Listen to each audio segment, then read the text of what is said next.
Good afternoon, welcome to the King Power Stadium for today's Women's Super League fixture between Leicester City and Tottenham Hotspur. Football, a game all about cliches, a game of two halves, was certainly the case for Leicester last weekend, 2-0 up against Arsenal at half-time, going on to lose 6-2. But the other saying, of course, is we go again, so Leicester very much hoping to pick things back up and get back to winning ways against Tottenham. We have got the game live for you here on the Foxes Hub. My name's Lewis Mason, looking forward to talking you through today, and I'm delighted to be joined by a couple of guests as well, including Shannon O'Brien, currently out injured, so not involved today. Shannon, how are you doing? How's the recovery going?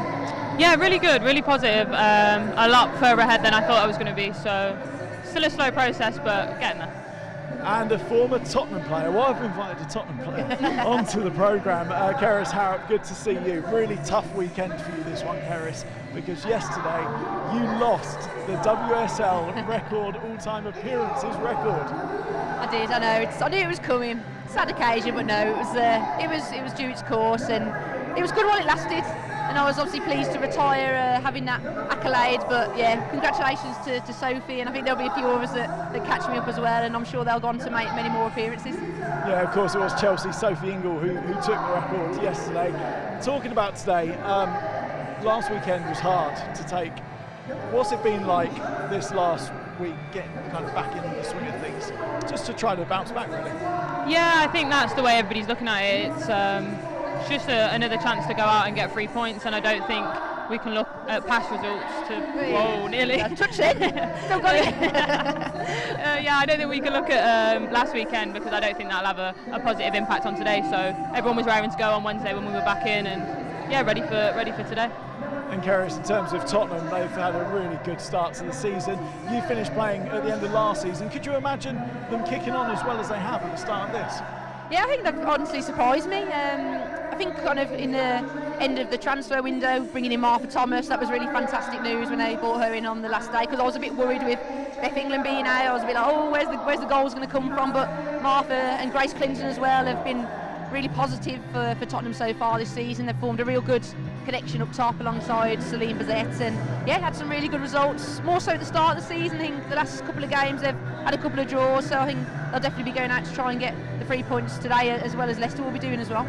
Yeah, we'll take a closer look at both teams throughout today, but we do have some team news for you from Leicester and Tottenham. Let's start with the Leicester lineup, and it is 2 changes from last weekend's defeat against Arsenal. So Josie Green and Missy Goodwin come in for Willie Kirk's side. Janina Leitzig in goal for Leicester, with a back four of CJ Bott, Josie Green, Sophie Howard and Courtney Nevin.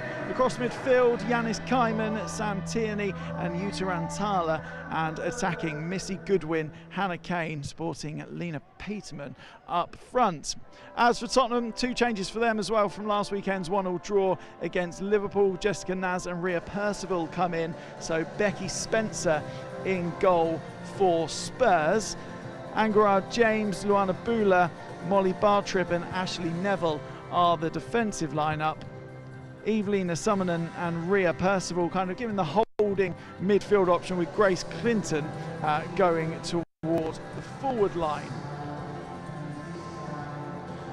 Of course, we also spoke about how Martha Thomas will be providing that goal threat up top for Tottenham.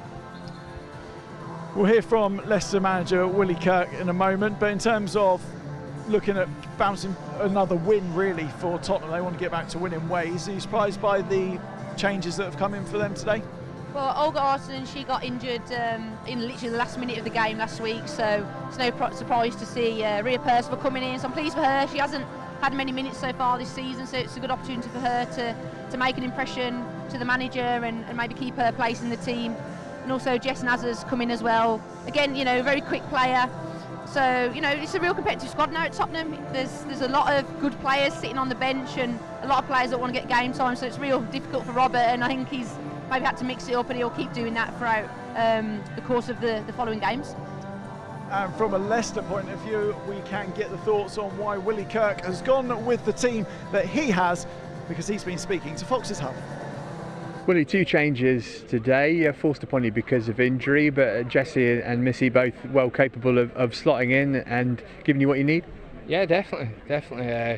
you know, I don't think there's any games where we've actually had the same starting 11 2 games in a row. That's the beauty of having a bit of strength and depth, and that's something that we were conscious of in the summer about building. And yeah, I just finished telling the players that you always have injuries and knocks during the season and dips in form and suspensions, and that's why we carry a squad, and it's always opportunities for somebody else. You've got a couple of teenagers on the bench as well. I'm sure that's in part been forced upon you by injuries, but you must feel that they can add something, and particularly Denny Draper. I mean, she's been in incredible form for England this month. Yeah, she's on fire, and to be fair, the way I would, or the way I do operate, is we will have spaces on the bench if the young players don't deserve it.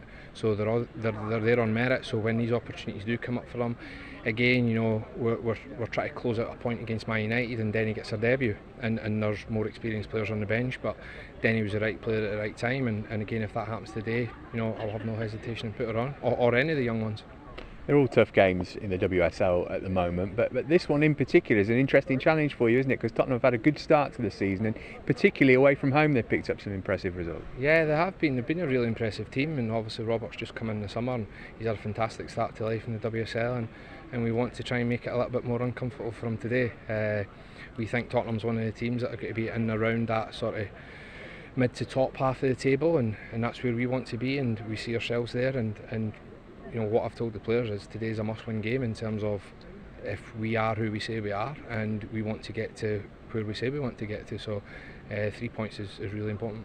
Particularly given the run of fixtures. I know City's a cup game, but recently played them, got Chelsea to come as well. It doesn't get any easier for you, does it? Yeah, the Continental Cup group is obviously challenging. You know, there's previous times you have a Continental Cup group and you maybe get a championship team, and sometimes that helps if you're maybe on a poor run of results. But when the Continental Cup game group got drawn, we were really happy with it, because we said we wouldn't give game time away easily this year. So anybody who plays knows that if they put in a performance, it enhances their chances of starting the next game. So yeah, we'll treat Man City after this game. We'll look after that, and it's, you know, when the time comes. But I think all the fixtures are tough. You've seen that with the results throughout the WSL this year. You know, Bristol winning at West Ham, Liverpool winning at Arsenal. You know, I thought we had Arsenal on the ropes last week, and what is one of the top teams in Europe, you know, we're 2-0 up against at half time. So every game's tough, every game's winnable, and that's the way we want to look at it, that these are winnable games as much as they're tough. And finally, you'll be looking to replicate the start from last week, I guess, and be on the front foot as the home team. Yeah, and definitely not replicate the finish. It ended up being a tough night, but what we've done this week is really focus on that first half, because I thought we were exceptional. I think it's the best half of football we've ever had, in terms of going toe to toe with a top club and bettering them. You know, I think we were worthy of our lead at half time. I felt there was a couple of decisions went against us in that first half as well, which might have even enhanced the scoreline further. But those decisions, as frustrating as they are out with our control, and I felt what we had to control in the first half we did. We gave them one big chance, but apart from that we kept them quiet, and then obviously, you know, we're in at half time and we're in a situation that none of the players have ever been in before, and sometimes you've got to go through a little bit of pain to learn from it, and if we're in that position again in the future, we'll deal with it better. Best of luck today. Appreciate your time. Thank you. Okay, Leicester manager Willie Kirk speaking into today's matchday commentator Matt Davis-Adam. As we look ahead to today's game here at King Power Stadium, and Willie was talking there about how last week against Arsenal, that first half, the best half of football he's seen this season. Unfortunately, obviously, a game is those two halves. Obviously, it is the old cliche. What went so well last week, Shannon, in that first half? Why did everything work so perfectly? I think we were brave, and I know Willie likes to talk about how brave and aggressive we are on the front foot, and I think we just execute that to perfection and took our chances when we got them. And you know, we had that crazy 15 minutes where we scored too quick. So yeah, we took the chances when we had them, and yeah, made Arsenal play in that first half. What's his message been about the second half? I think, regardless, we know Arsenal were going to come out and be quick and aggressive. We knew they were going to come out and try and score some goals, and you know, they're just devastating on the counter attack, and sometimes it's just the calibre of player you're playing against, but also we also know that it's not good enough to concede as many goals as we did in the second half. So you have to respect the opposition, but also learn from the amount that we did concede. Yeah, in terms of being able to pick yourself up mentally from a game like that, because that must have been very draining on the Leicester players to have such a high followed by such a low. Yeah, I mean, we were just talking about last season when we had the same against Arsenal as well at our home ground, and you're losing that amount. It's really difficult then to go into the next game and try and recoup that. But I said, I'll go one way or the other. You know, it's that when you suffer a defeat like that, it really does make you want to go out and beat that team the following week. So I'm sure for Leicester they'll want it to go in their favour, and Tottenham, they definitely won't want it to go that way. So I think it'll make for a good game today. We're going to hear from Sam Tierney soon. She was on the score sheet last weekend. What's she like to play alongside? Sam's probably one of the most clever footballers I've ever played with. She's so technically specific to the point, detailed, everything that she does, and she's really easy to play with because she's so good. But yeah, I've known Sam for a couple of years now. We were here. Was here when Sam first joined as well. So we've got a good connection on the pitch. But like with everybody, she's so easy to play against because she's so good. What was it about this Leicester City side that you didn't like facing when you came up against them?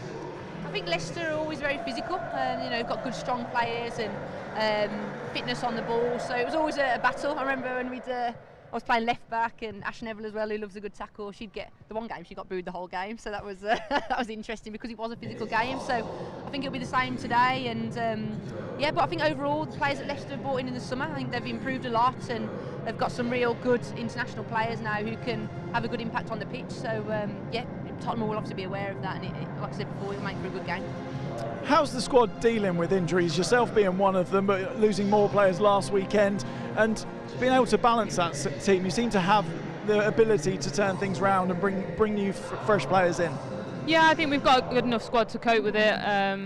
Obviously it's difficult, and it just gets to that part of the season where you do pick up a few injuries, with the Conti Cup and fixtures, 3-game weeks and stuff. So yeah, it's difficult, but we know we've got the players to cope with that, and people have just slotted in, and it's made no difference to the quality that we have, so that's good for us. Yeah, we were talking earlier and you said that was a big reason in deciding to retire, the fact that actually just that pressure of the intensity of the games picking up, and more games, because on one side it's absolutely brilliant, there are more games, more competitive fixtures, but those injury issues do continue. Yeah, it was certainly at the back of my mind. It was not the only factor, but one of the factors as to why I decided to retire. There was a lot of ACL injuries going around last season, and even so this season.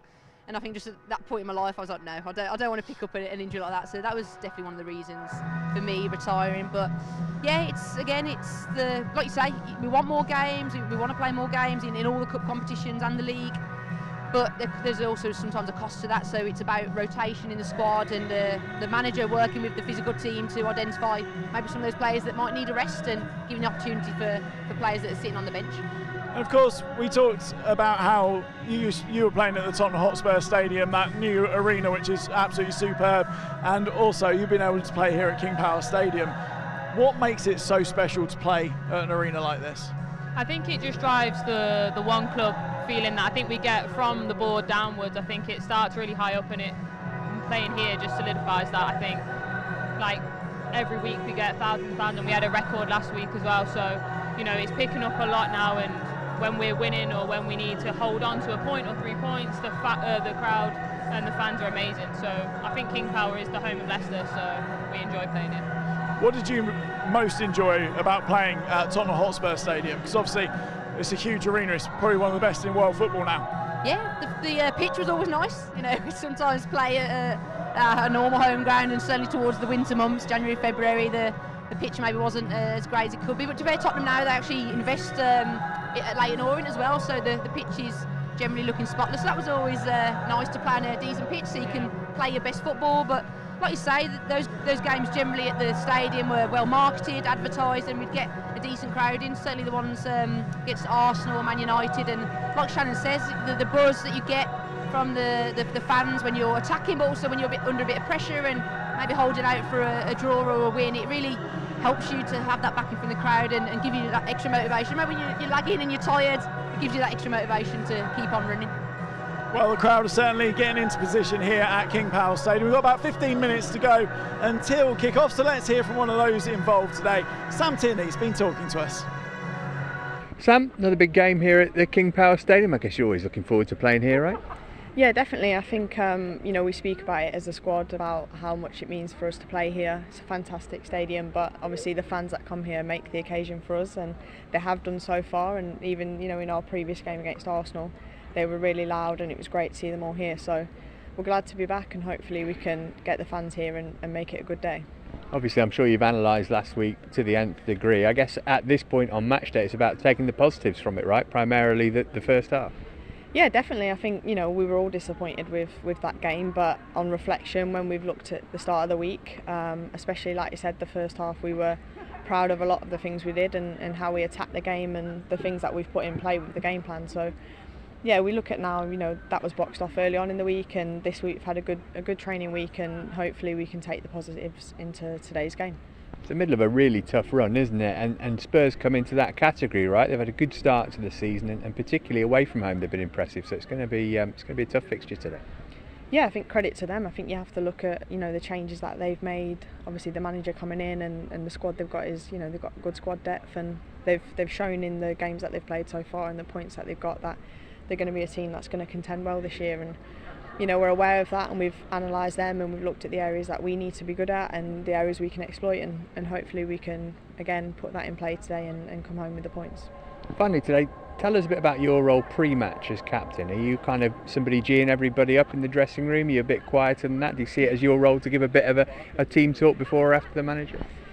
Not really. I just go about my job, and obviously I trust that the rest of the team, they know what they're doing, the prep we've had this week. The good thing about this squad is we've got so many different characters. Obviously I've got that role today, but we have Aileen, who is always the captain, and we've got a lot of experienced players here that also do that role. So I think as a squad we like to be relaxed, so that's the kind of message I try to get across. But as soon as we step over that white line, we know the job we need to do, and we need to start fast and we need to be aggressive. So that's the role that I'll try and take on the pitch today. Best of luck, appreciate your time. Thank you, see you later. Cheers, Sam. Today's match commentator Matt Davis-Abingdon's there talking to Sam Tierney ahead of kick-off. It is Leicester against Tottenham in the Women's Super League. If you're watching from home today but would like to come along to a game very soon, then 17th of December Leicester are at home to West Ham, and tickets are on sale right now, so do check out the club's website for that. Let's have a little focus on Spurs then. They've had a great start to the season. New manager, but what else seems to have changed this season from your point of view?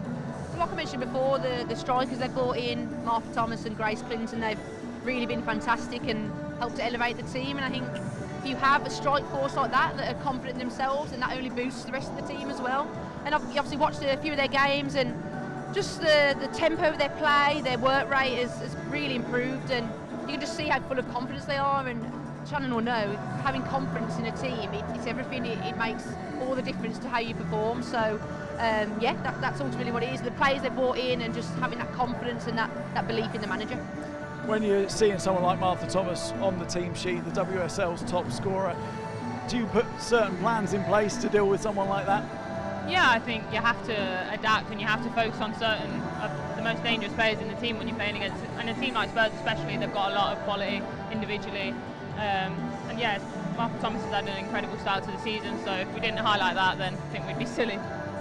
In terms of like the heartbeat of the team, you talk about the new players coming in, but the players who are still here, who you were playing with, who do you look at and you thought, if they're on my side, I'm in a good place?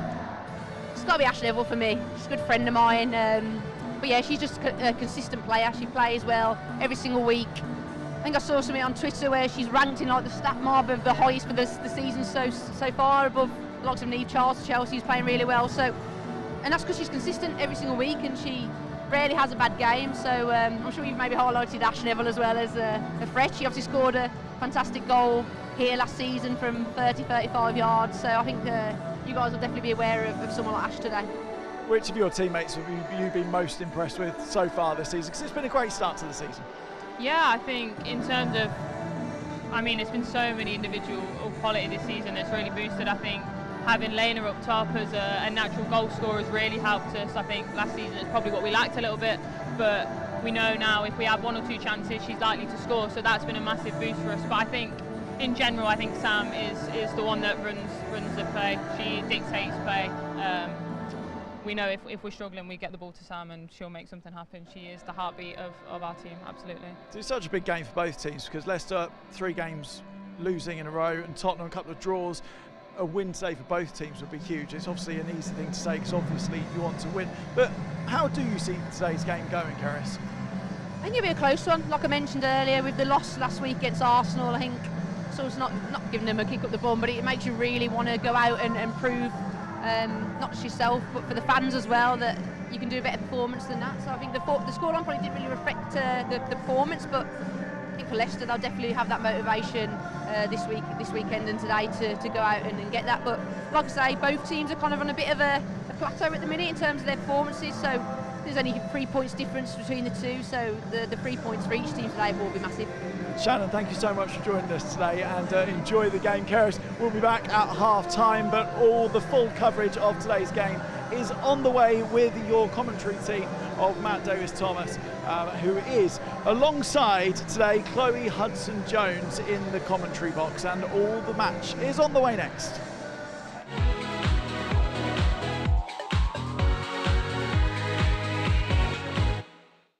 Who wants to join me? Shopping at King Power. 3-day, 2-night stay booked. See ya. To the rooftop bar. To snap a photo for my IG. To eat the famous pad thai. The new collection is calling me. Sure, there's a perfume I want. Let me ask my sis. Yes, of course I'm going. Leicester City, Fox never quit. Let's go. It's possible because King Power is more than just duty-free. Shop latest trends in beauty and gadgets. Your coolest staycation. The legendary pad thai. Best street food in town. A place to support your team, a fancy dinner, enjoy shopping at downtown stores and online, or even the thrill of a new experience. Explore your everyday possibilities. The power of possibilities. King Power.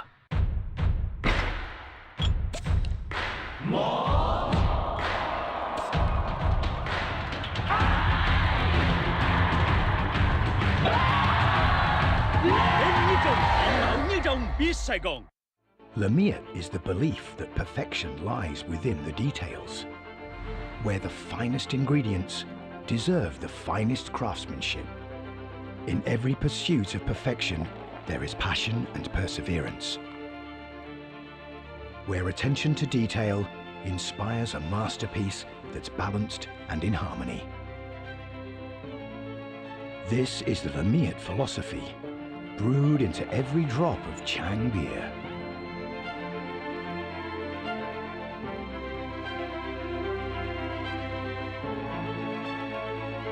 This is the taste of Thai perfection. Chang beer. We brew friendship. Our lives move quickly. They're journeys of many choices. Journeys within which we each take our own turns for our own reasons. Trading is no different. Doing your thing, showing off your skills, changing the result for yourself. It's easy when you know how. With its financial services, FBS makes trading simple from anywhere, on any device, putting knowledge and tools in your hands, so that whether you have a lot of time or only a little, and whether you're doing it just for yourself today or for someone else's tomorrow, your ability will shine through. Wherever you want your trading journey to take you, it begins with FBS. FBS. Make your own way.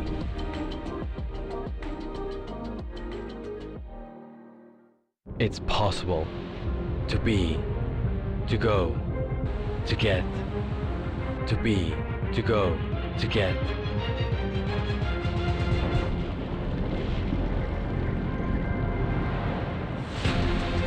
Dining, traveling, shopping, chilling, vacationing, cheering. Everything is possible every day. The power of possibilities. King Power.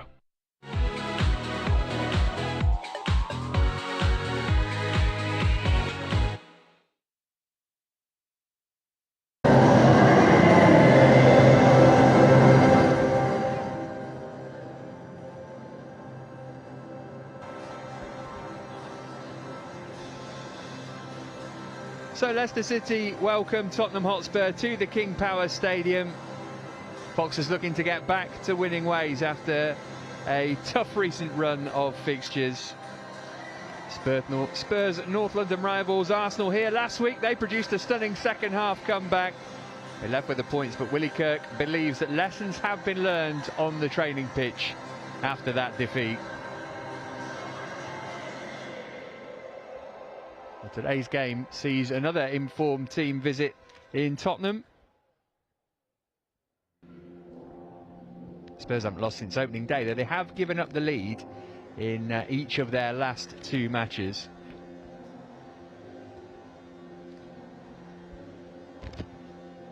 The visitors have had the better of the Foxes of late. They've won the last 6 league meetings, but Leicester a different prospect this term. And this has got the look of a closely contested contest.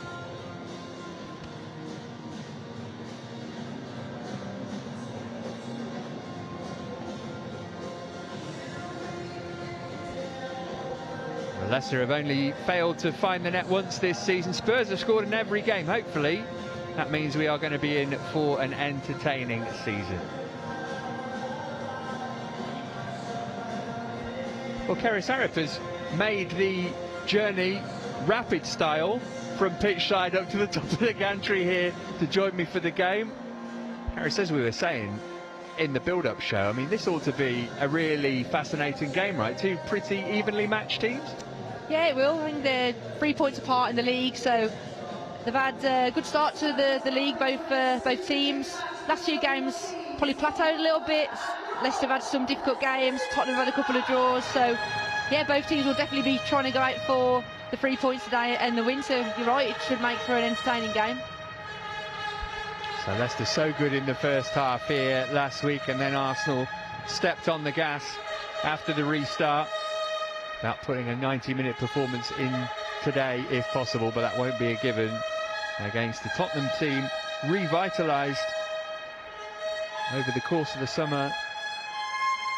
But Belham coming in and making his mark pretty much immediately. You'd say the same for Willie Kirk since he took charge halfway through last season. Leicester are a team transformed.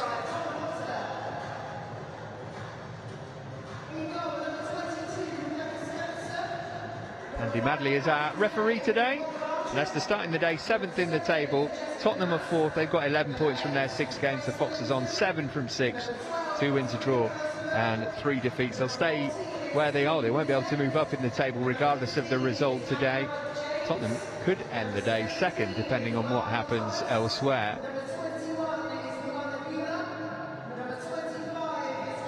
The rain has been falling pretty steadily since about an hour before kick-off. See what impact that has. Here's the Leicester lineup. It shows 2 changes from the side that started against Arsenal here. Josie Green is in place of the injured Julie Thibault. A reunion for Green against the club who she used to captain. The other alteration sees Missy Goodwin come in. She takes the place of Deanne Rose, who's got a hamstring injury.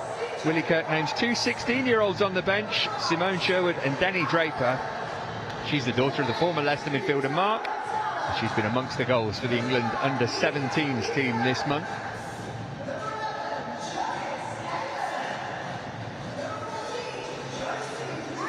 Plenty of other quality in reserve if needs be.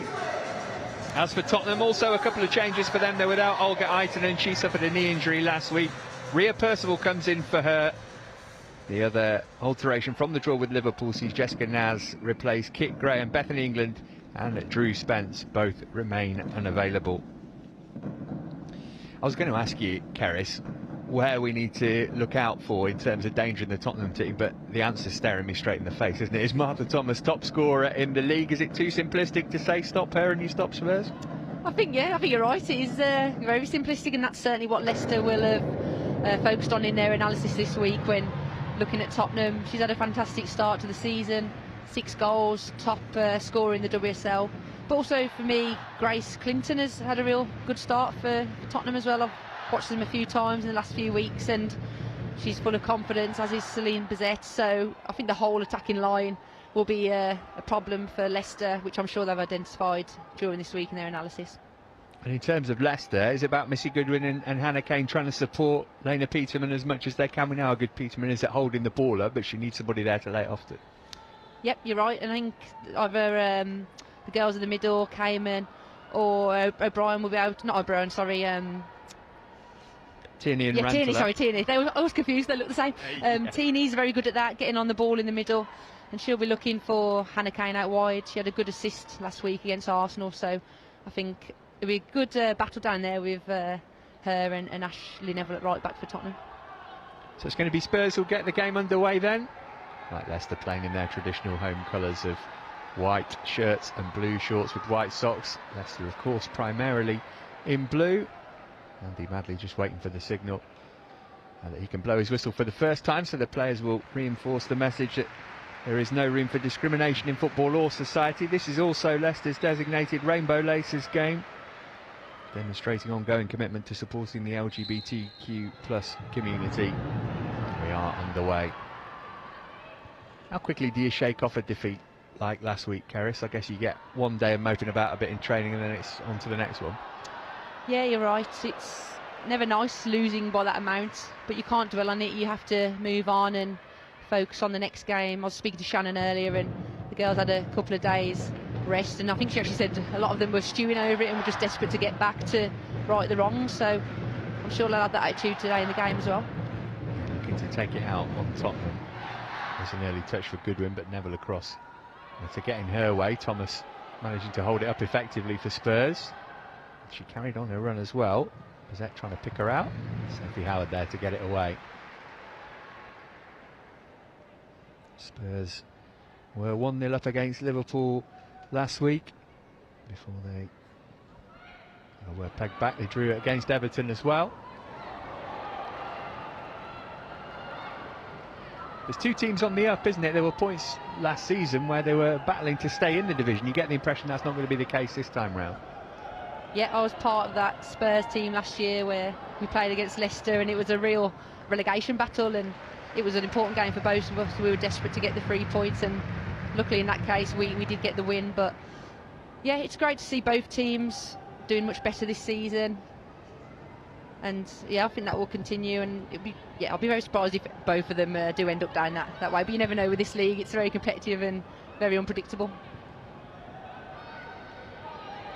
Bristol City had just equalised just before we came on against Everton, so looking to move away from the bottom if they can. These good conditions for footballers. It's like a little light drizzle, isn't it? But it's not particularly windy. It's not the worst conditions to play in. Yeah, a bit of moisture on the pitch is always good and keeps the ball moving, and both teams will be looking to play some good football today. And I think that's the benefit of playing the King Power, isn't it? The pitch is always in good condition and allows Leicester to play some good football. It's a test for Sophie Howard with Jessica Naz nipping at her heels. Here's Tierney, got the captain's armband on today. Goodwin going to try and unsettle Ashley Neville. It's a slightly risky back pass. I'm sure Barclays would have thanked her much for it. Kyman got it back. Here's Goodwin again. Spurs making a bit of a mess of getting that away. Leicester managed to win it back. Goodwin could go for goal. It was blocked at source before he could get anywhere near Becky Spencer. CJ Bott recovered. It was Neville, wasn't it, with the back pass? We were bigging her up pre-match. She's had an excellent start to the season, but that was a bit sloppy. It was. There's a bit of messing about there. Certainly as a defender myself, I was just humping that away. A bit old school, but yeah, just got to be careful because Leicester are renowned for the press. They did it well in the first half against Arsenal last week, and I'm sure they'll be going out to do it again today. So Spurs should be aware of that, and in those instances, yeah, just have to get rid of the ball. Nevin wanting to take a quick throw. Here's Green.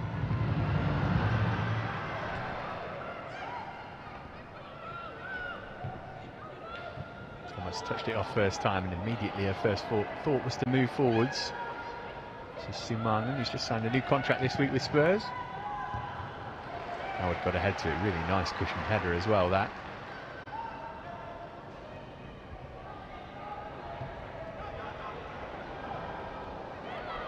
Again, Howard in, snapping to win it back.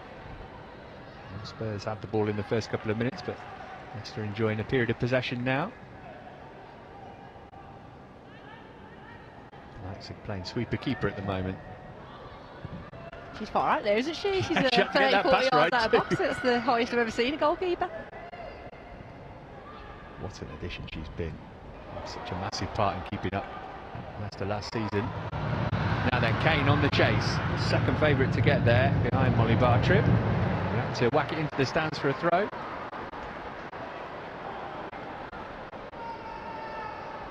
Yeah, there's a lot of space there for Leicester. Molly seemed to be left on her own a bit there, so got to be careful to keep the line secure, don't get dragged out too early, because the pace of Hannah Kane up top especially, that's what she's looking for, just getting into those 1v1 situations and looking to get crosses into the box.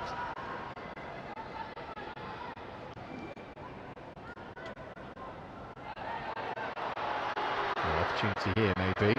Oh, it's good footwork and the shot's not bad either, and Spencer spilt it. Oh, almost a tap in for Missy Goodwin. Only a really good piece of defending managed to prevent that from being the case. Yeah, fantastic effort there, good save from Becky Spencer, and I thought that was in. Ash, well, she's got size 9 feet, so her big toe was just in the right place there, but really good play there from Leicester, great strike, and like I say, Ash has just about got a toe in, and yeah, corner now for Leicester, and they'll want to make the most of this. It was who had the initial effort, just dropped the shoulder to make room for it, hits it with her left. Spencer could only get out into a dangerous area. Meanwhile, corner's been taken, and here's Sophie Howard, shot deflected. The whistle has gone, it will be a Tottenham free kick. So many Spurs bodies packed in the box there, they just about managed to get in the way. It's a positive start from Leicester. Again, good corner in, but lots of bodies in the way to get in the way luckily, and some good blocks there by Bula. Comes back to Josie Green, she definitely will want to try and score against her old club today, but yeah, good start from Leicester so far. He's got a player down at the moment. I guess you mentioned Josie Green playing against her old club there. That presumably the impact of that on you is less the more often you do it. Like the first time you're really hyped up for it, and then you kind of get a handle on it. Well, I was part of the Tottenham team when we did play against Leicester, and Josie made her first start against us, and she had a good game. She was doing her normal job of ratting in the middle and breaking up play, and there was certainly that motivation then, but I don't know, I think she'll still have that motivation today, certainly because she hasn't been playing as many minutes as much as she'd like. She's been given a starting opportunity today by Willie Kirk, so the motivation of not just playing against Spurs will be there, but also the motivation to want to prove herself and keep her place in the starting lineup. Here's Howard. She's maintaining her record of having started every game this season. Now Green can play midfield as well as at centre half, where she finds herself. Sorry, that was Bott rather, going all the way back to Leipzig. And under pressure from Thomas into Green.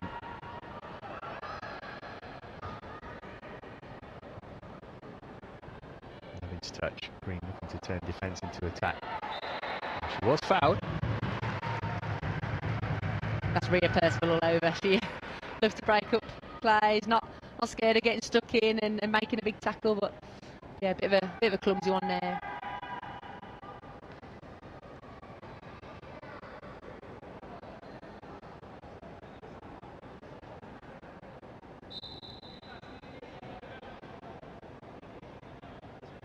Both managers right on the edge of their technical area. Neither one for taking a seat during the game particularly.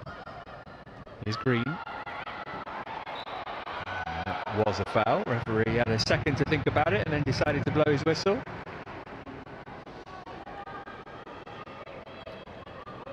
Howard amongst those coming forward from the back for this.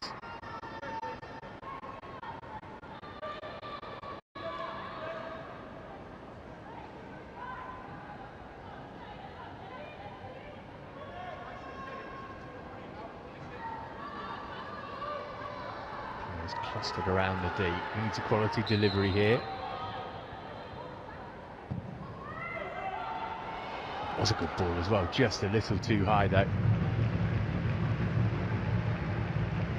I think Spurs will be aware of Leicester's threat from set pieces. Obviously Sam Tierney scored off a set piece last week against Arsenal, so Leicester will definitely want to make the most of those set piece opportunities, and they've had a couple so far, but from a Spurs point of view, they need to start reducing those chances and those silly free kicks they're giving away, because I think that's where Leicester could be a real danger today. Neville looking for somebody to toss it to. Clinton trying to hold it up. Peterman put a foot in to try and win it back.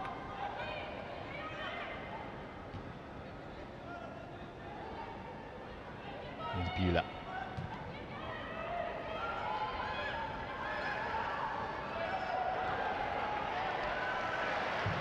pressure from Leicester. Spurs finding it difficult to get over halfway at the moment. Yeah, his first 10 minutes have looked a bit shaky.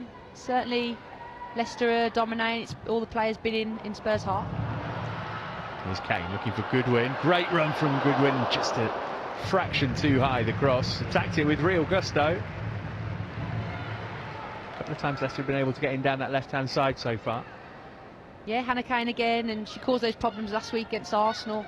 But too much space in my eyes. Has James there, needs to close her down, because Spurs will know the danger that Hannah Kane can bring from crosses and that play out wide. And again, Missy Goodwin's made a good run in and nearly got another opportunity to score. She could have had 2 in this first 10 minutes, couldn't she?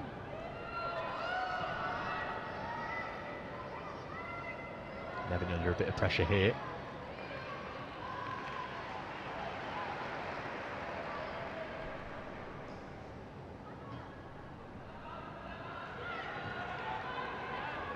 Spencer got to be careful with her footwork. Goodness me, it was really well done. I don't think she was particularly grateful for the back pass.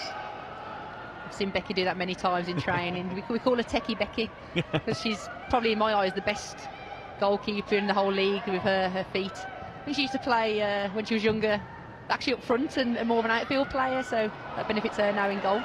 Maybe she was grateful then, chance to show off her skills. Here's Naz having a run at CJ Bott. You know, she can't really make a challenge and get it wrong. Just swarm back into the penalty area there and meant there wasn't an easy pass for Naz to make. It's Sumanen now. Bartrip.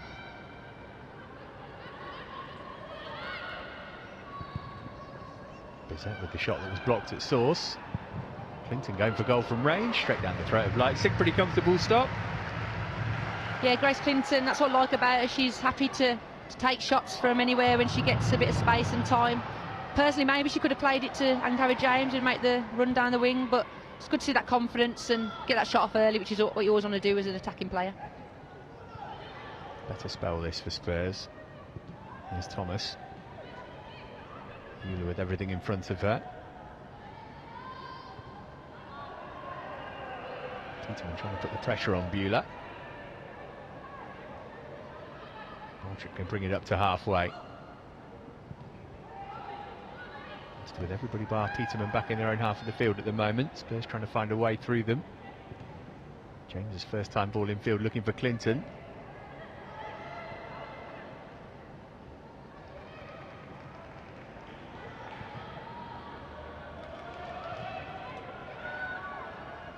There's Bartrip. Attack versus defence at the moment. Sumanen going long this time. It's dropped for Thomas, wanted to take it first time. She'll try and make room for the shot. Instead looked to offload it to Naz. Didn't quite get the pass right. Maybe a break on here for Leicester. Kane will have to recover that. Might be able to get onto the end of Rantala's pass though. She has. She's got Peterman through the middle. Kyman's there as well.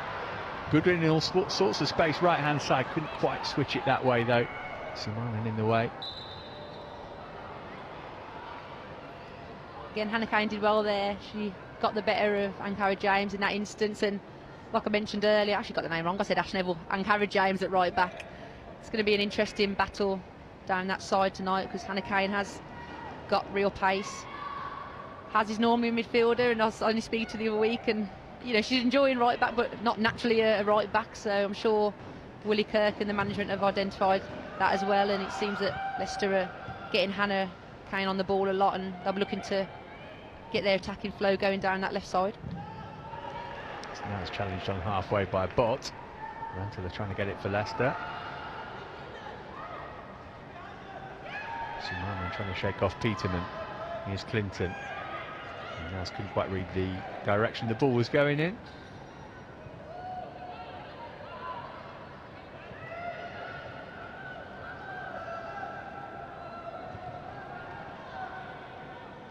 Very much a back three, isn't it, for Leicester by the looks of things? So I guess you've got to be careful you don't get left 1-for-1 there with Spurs playing 3 up front themselves.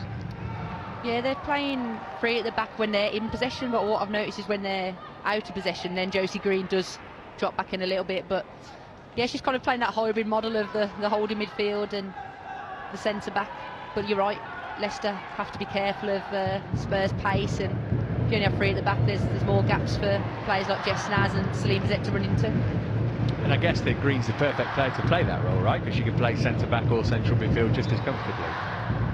Yeah, I think the main position is centre midfield, but I know for Wales, for example, and even for Leicester, she's played at centre-back, so she's got good experience in both positions. And like I say, it's only a few yards to make that transition, but it's quite an interesting tactic actually that Leicester are employing with Josie. She's over the free kick here, which is very central. Goodwin's offering a bit of width right side, comes to Rantala edge of the box instead. Might break out for Howard here. Over hit the pass to Goodwin, but she should be able to recover it. Support from CJ Bott if needed. Here's Howard again. Spurs able to push out now. Lovely control from Green. Again, Goodwin offering the width. It's a nice ball to her as well. Just skipped away. She tried to control it.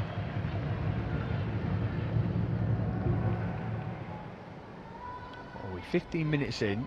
Wouldn't say either team are on top. They're both having spells. It's a bit you have a go, we have a go at the moment.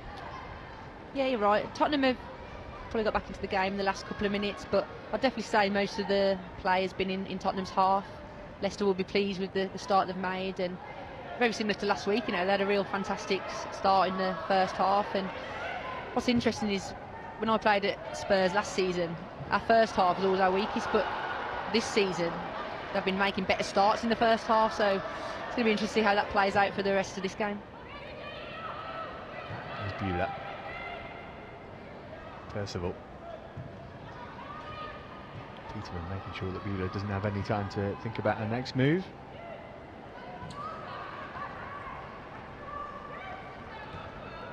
Continue putting the pressure on Bartrip all the way back to Spencer.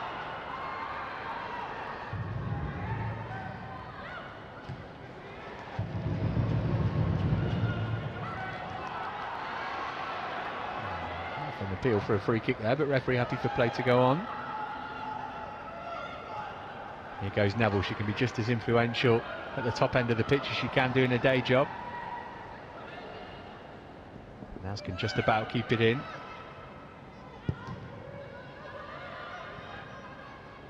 Simanen trying to get away from Kaiman. Here's Percival. Patient approach play from Tottenham.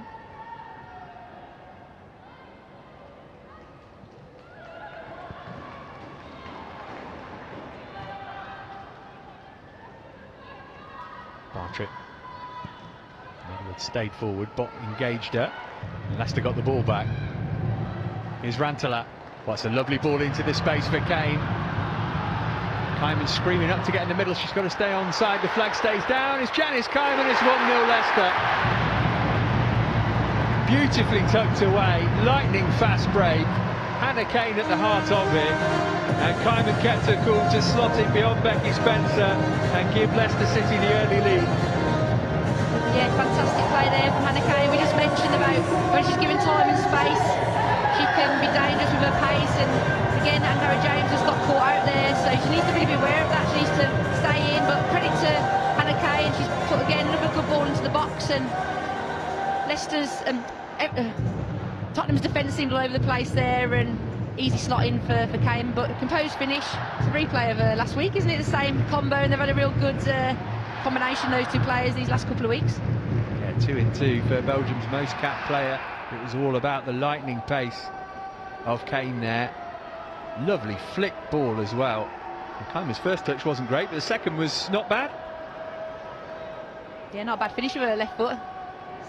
She took it well, but great ball there, like you said, with Kane with the outside of her boot, and composure to finish and slot it down the wrong side of Becky Spencer. And that came from exactly what you were talking about, Kerys, with the kind of mismatch in terms of pace between Kane and James down that left-hand side.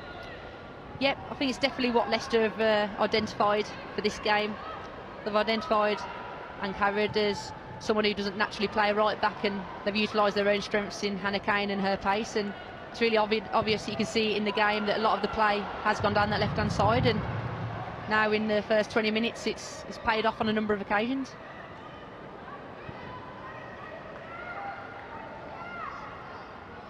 Leicester have a lead to try and hold on to for the second Sunday in a row against North London opposition.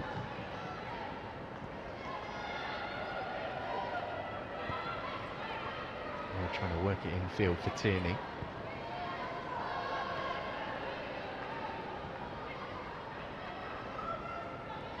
There goes Neville. Goodwin trying by any means possible to stop her, but lovely play from Neville. Managed to offload it as the challenge came in as well. It's left her on the deck and hurt, but Tottenham are going on. Here's James. Thomas, the primary target in the middle. Other support in there as well. It's in toward Martha Thomas, who got the header in. Just for a moment, Leipzig was concerned. She had to get a touch on it to scramble it behind for a Spurs corner. Good play there by Tottenham. Some great forward play by Ash. She's speaking to the referee now about the challenge because it was late, but Tottenham definitely want to see Ash Neville doing that more, getting forward. I think that's where she's most effective, and it's come out to Rhea. Great ball in, and Martha's made a real good connection with the ball because it was a bit behind her, but a good save there by Leipzig, and now an opportunity for Spurs to try and get back in the game from a corner. Yeah, they're first of the game. Big cluster of players around the penalty spot. Drilled into the near post toward Thomas. Percival trying to get to the second ball, but Rantel are able to get it away.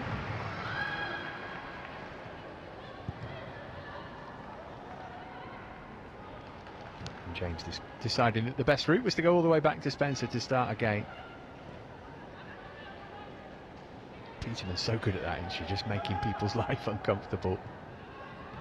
Yeah, we were talking earlier before the game about the physicality of Leicester, and that's definitely a strength of theirs. That certainly when I've always played against them, is that they're always physical games, and it's showing today. Like you say, Peterman there, certainly Josie Green has been getting in a couple of tackles. It's just unsettling Tottenham. I can see they're unsettled, a few fouls again, and it's just breaking up the Tottenham play, and certainly working for Leicester in this instance. Here's Naz going to put it in first time. It's a really good ball as well. Oh my goodness me, that could have gone anywhere, including in the back of Leipzig net. And she was utterly helpless there. Courtney Nevin, any successful clearance is a good clearance. I thought that was going in then from our angle. It looked like it was going to creep into the top corner, but yeah, an important clearance from her, and luckily for Leicester it drifted just wide. But again, another opportunity now for Spurs to try and get back in the game. James has trotted over to this side nearest to us to take the corner. Another decent delivery, but there might be a break on here for Leicester, and we'll see how effective they can be. Until they just ran into James.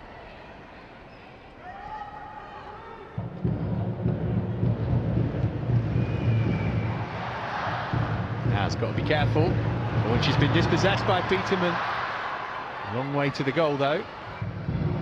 Bring Goodwin into play. Good sliding challenge to win the ball from her from Sumanen. There's Neville trying to step away from CJ Bott. Didn't have much in front of her, but held on to it. Now Clinton missed it. Peterman again. Kyman. Very congested in that middle third of the pitch at the moment. Kane with a bit of space to work, to play it in early toward Peterman, who got ahead to it. Important touch from Beulah. Kane quickly back on the ball. Here's Green.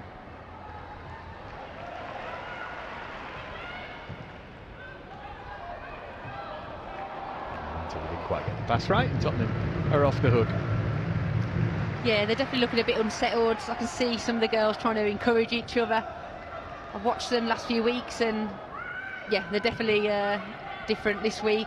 Quality of the passing, making sloppy mistakes and gifting Leicester the ball, but to be fair to Leicester, they're pressing well and putting the Spurs players under pressure, which is forcing the mistakes. But certainly from what I've seen previously, Tottenham aren't at the best. I think they might have left a few minds in the change room. Maybe the bus journey coming up has affected them today, not sure, but need to lift it certainly into the rest of this first half. They started the season at Stamford Bridge, and it took Chelsea a long while to get past them. Since then they've won pretty convincingly at Brighton and at Aston Villa. So Leicester have got the early advantage here midway through the first half, just past that point.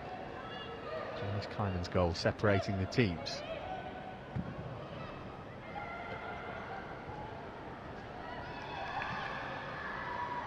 Thomas's header.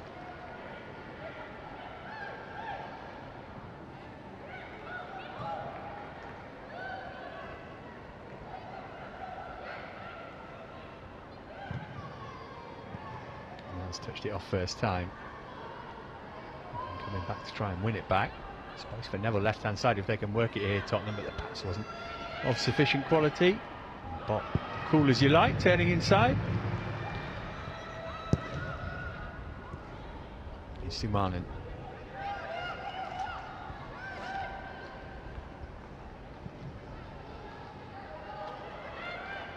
Possession for Tottenham, but not much purpose about it at the moment. Still with a good shape about them out of possession. Neville spinning it into Naz.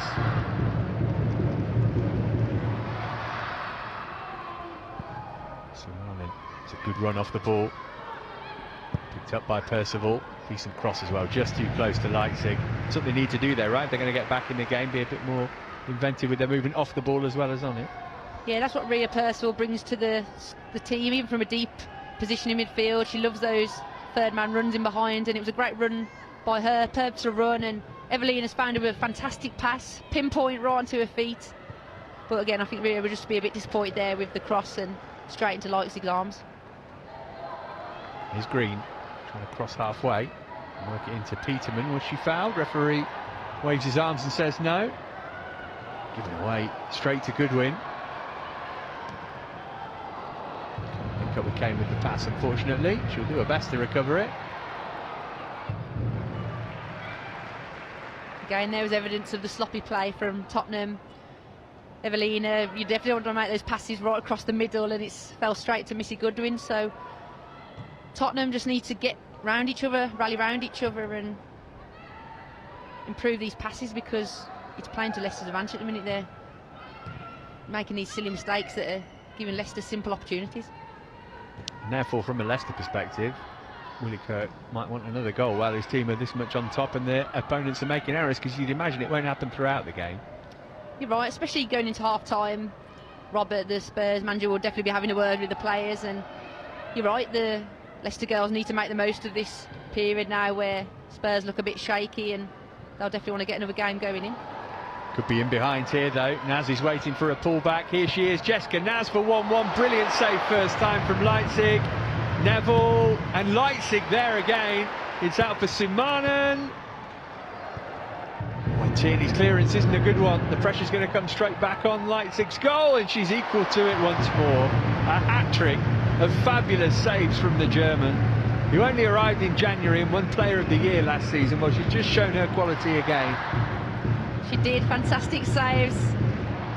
Good play here by Celine to run into the box, and Jess Naz is left on her own, and again we talk about the quality. I think she's slipped or kicked her other foot and it's not good, but she managed to cut it back to Ash. But again, fantastic save by Leipzig, and we mentioned about her last year and how much she kept Leicester in games, and she's certainly showing that again today as well. Unbelievable piece of business to get her in. Here comes the corner. Thomas got something on it, just about kept in play. Bizet just overran it. Now Leipzig felt some contact there, and it's going to need some treatment as a result of it by the looks of it. Yeah, hopefully it's nothing serious for Leicester. She's just shown how important she is to the team, and she's rubbing her hamstring. Hopefully it's nothing too serious, but an opportunity now for Willie to get the Leicester girls in and encourage them to keep doing more of the same, and Robert the opportunity to say the opposite. He needs to really rally the girls and just talk to them about the importance of just keeping simple possession and securing those basic passes that normally they don't make. So I think a good opportunity now for both coaches to have a word with their teams. Leicester do have Lisa Kopp available on the bench today. Some signing from Ajax. He's worked her way back to fitness, but they'll be loath to lose Leipzig. Well, here we go. Yeah, the pass was just behind Naz as she tried to take the shot, but still an unbelievable save, and then thou shall not pass from that point. Yeah, she's a big figure in goal, Leipzig, and she certainly spread herself there and made herself as large as possible, and it's a big barrier, isn't it, to try and score past, and great save of her right hand there to keep it out of the goal. Looks as though she's going to be okay to continue. hop, skip and jump will do the trick. That's what you always need whenever you've got a hamstring, just a little hop and a skip. Some real competition, especially thinking of Mary Earps, and take your pick out of any of Chelsea's goalkeepers, but she's up there with the best in the league, isn't she, Nina Leipzig? Yeah, she proved that last season, she's proven it so far this season. As you mentioned earlier, she's been a real key signing for Leicester. There probably would have been a lot of interest for her in the summer, and the fact that Leicester will be able to secure her as their #1 goalkeeper is something they'll be really pleased about. And actually, we talk about the transformation of both these teams from relegation strugglers last season. We don't think that's going to be the case this time around. Recruitment's been a massive part of that for Tottenham as well as it has for Leicester. Yeah, both teams are quite changed. Tottenham, for example, bringing in Olga Artonen. And I think they're definitely missing her today. She's the calm composure in the middle of the field who strings the passes together, and I think they're definitely missing her. But the addition of Grace Clinton and Mark Thomas especially have been great signings for Spurs. Here's Naz, faced up by Bott, who was able to get the better of her. Goodwin trying to get it clear. Bott keeping a cool head. Naz not giving up though. It's good defending from the Kiwi at right back for Leicester. Simonen got something on that. Harrop trying to win it back. Barclays just stepped in front of Peterman. Here's Goodwin. Maybe another break on here. Immediate thought there was to look up left and see where Kane was. He's going to bang it out that way. Nevin can link up with Kane now. Nevin played a good ball over the top for Rantalan to run into. A couple of targets to aim at. Kleiman and Peterman both in the boxes towards Peterman. Barclays got ahead to it, and that'll be a Leicester corner. Great play by Leicester there, again down that left-hand side. Hannah Kane this time's actually come short, drawn Harry James out, and then Rantala's made a fantastic run in behind, that third man run into the space, and they've now to find that down the side. And again, really good play by Leicester, and another opportunity for them to try and score something from the set piece.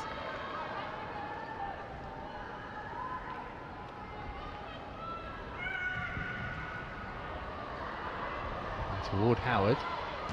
Peterman hooking the volley. Difficult one to try and get it over the defenders and down and onto target. It would have been a great goal, that, wouldn't it, for left foot as well, but like I say, body's in the box and just close her down and put her under pressure, and I don't think she'd have been able to get it under the bar. But again, good pressure by Leicester. And as you mentioned earlier, they definitely want to try and get another goal going into the half-time break. Neville up for Naz. Naz trying to spin away. Bott quickly getting back, and Howard wins the ball back off Clinton in midfield. No foul there. Here's Goodwin.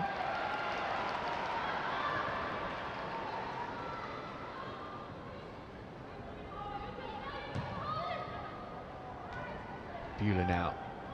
Rantalan won't let her settle. Here's James.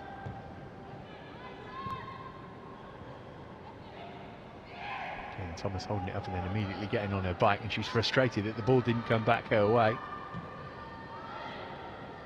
Here's Clinton. Thomas has now come back into an onside position. Clinton's driving herself. It's a really well-timed tackle to win it back from Peterman. Looking to spring Kane again here, Leicester. That time James able to use her experience to get to the ball. Yeah, Kerys done well there. I know the feeling when you come up against those quick wingers, you have to be clever and use your body if they're a little bit quicker than you, so she's done really well there to use her body and guide it out for a throw-in. It's just that challenge a moment ago had to be spot on, was just about the right side of the law. Here's Bott again, there's space right hand side for Goodwin. Might have been the better ball to play, it's easy to say after the event of course. Simonen.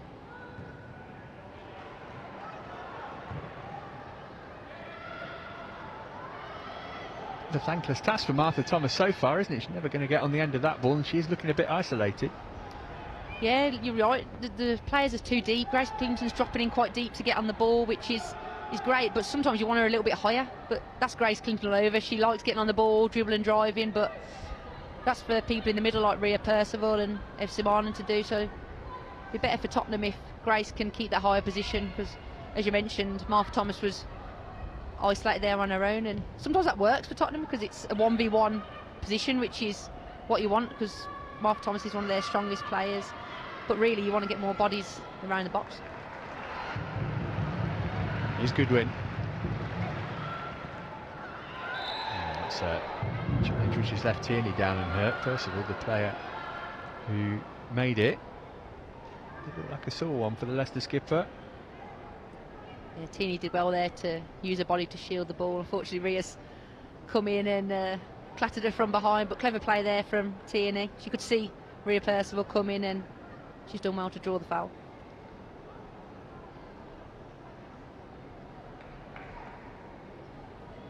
Tierney's going to tough it out. It's really interesting. Referee's going to have a word here. She wants Molly Bartrip, the skipper, to come over to be a part of the conversation as well with Bizet. I think it's going to be a final warning rather than a card. I'm just going to say it's really interesting that rule about you need to stay off for 30 seconds if you get a treatment, it's really had an impact, isn't it? Because there last season, there's no doubt in my mind that a physio's coming on, even if it's just to have a quick look. But now it seems that players would rather just tough it out than get the magic sponge or a sip of water. That's it. You want to just keep the game flowing, certainly as a player, but also for the spectators as well. You don't want big breaks in play, and just want to keep the game flowing. So I think Sam Tierney is one of those players anyway that she likes the battle and loves a challenge herself, so she doesn't necessarily require the treatment maybe some of the other players might need. She's hobbling a bit, but we'll see if she can run it off. We've got fewer than 10 minutes of the first half to go here. Kyman's goal still the difference between the teams. Bot bashes it at Jessica Naz.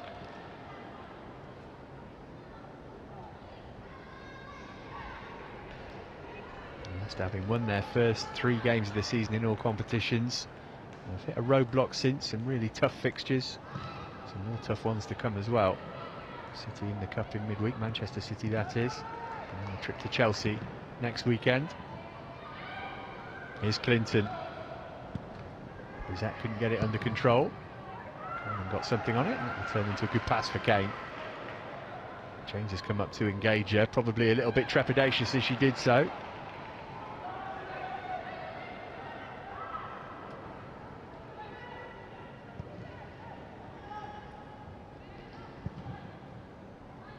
Good win. She was caught by Neville. Yeah, a bit of a naughty one that was by Asher. A bit late. She normally times her tackles well, but again, Missy's done well to knock it past her and draw the foul.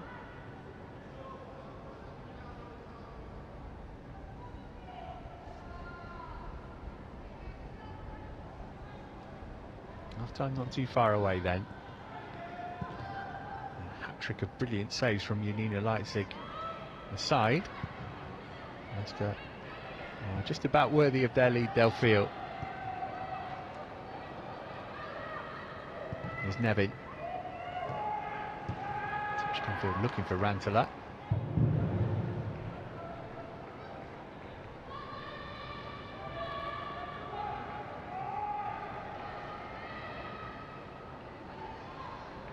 That's a nice touch.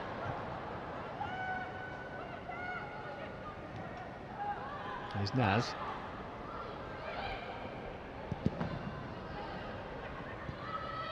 Finally for Bizet, and Sumanen worked it out for Neville. Thomas lurking edge of the penalty area here. And Neville didn't have the quality to pick her or Naz out. Yeah, disappointing there for Tottenham.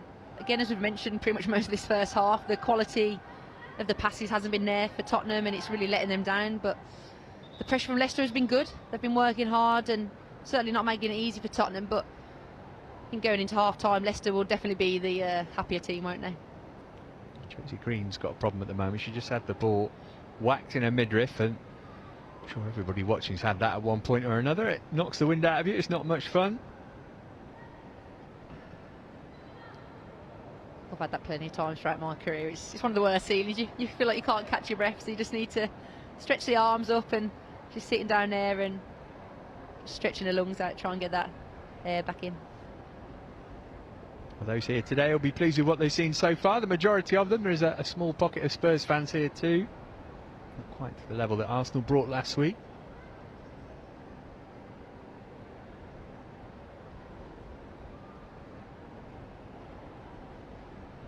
It's funny, you see these mini team meetings all over the pitch now, don't you? There's sort of pockets of 2 or 3 players. Right, this is what we need to do. Yeah, it's a good opportunity to get tactical information across and encourage people mostly. I think Leicester will be encouraging each other, same to do more. Like this. This was the goal. It's really good work, isn't it, from Kane, left-hand side. And how's that for a good bad first touch? I don't think she meant that one. I think it was a good touch of her Okay. right onto her left. Well, you know so better than me. That's it. Set herself up nicely for a placement with the left foot. 2 for 2 for Kaiman. I think in any team you're playing, you want to not just see goals from your front line, but also midfielders too. And she's had some good contributions in these last 2 games, and she'll certainly be wanting to do that more for the rest of the season. And like I mentioned, for any team, it's important to not just get goals from the attacking line, but also across the whole team. Yeah, Leicester have certainly had that this season. Goodwin, Kane, Tierney, Rantalat have all scored already. Here's Naz looking to get Tottenham back into it before the break. Oh, and that's well, a shout for a penalty, albeit there weren't particularly vociferous appeals. Thomas, the player who went down inside the box, referee Madley had a great view of that and was unmoved. Naz picks it up. Tierney couldn't quite get it back.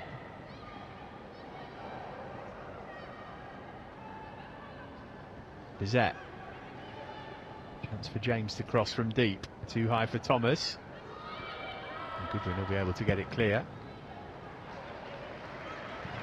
It'll be worth seeing that again. I thought the appeals might have been more wholehearted from Tottenham. Here's the replay, let's have a look. So Jess driving forward with a pace, passes it into Martha, and I don't know, Josie Green was it in that instance, or was it the left back? Not sure, made too much contact on the ball anyway, but I think Leicester will be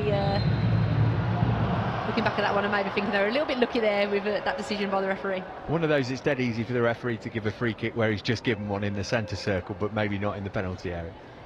That's it, yeah, it seems like exactly the same's happened then. Like you mentioned, it's very easy to give it, so I think Spurs will be a bit disheartened with that decision in the penalty box. But as you mentioned, not many people were appealing it, were they? Need to do that and not get around the referee, but the more you appeal, the more the referee will think about making the decision. Simanen. Yeah, Willie Kirk getting his message out to his players. Spurs maybe foreshadowing a dressing down in the dressing room that's about to come, wanting to get themselves back into it before half-time. Here's Howard, very much the heartbeat of that Leicester City defence.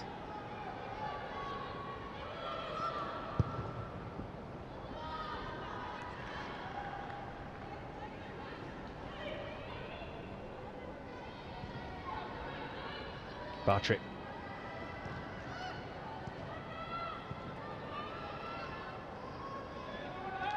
A decent chunk of stoppage time, you'd think, at the end of the first half here.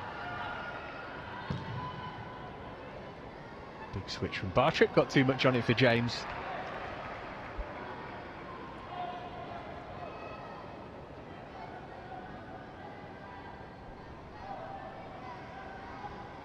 Kirk said when he got the players back into training, it was a room full of people looking to put right what they got wrong here last week. It wasn't just about Leicester's deficiency in the second half, of course. They were playing against Arsenal, who were pretty ruthless. Yeah, he'll be really pleased with their reaction today.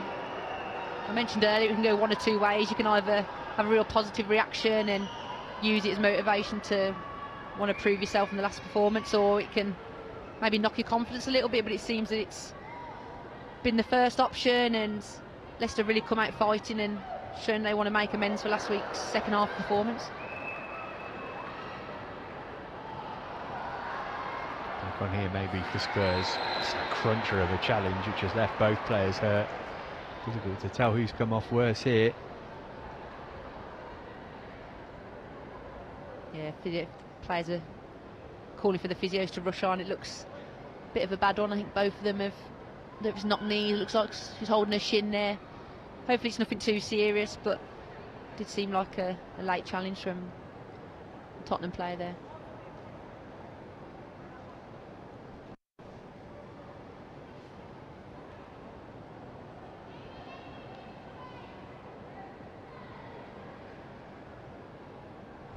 Sets of physios on the pitch. This is what happened.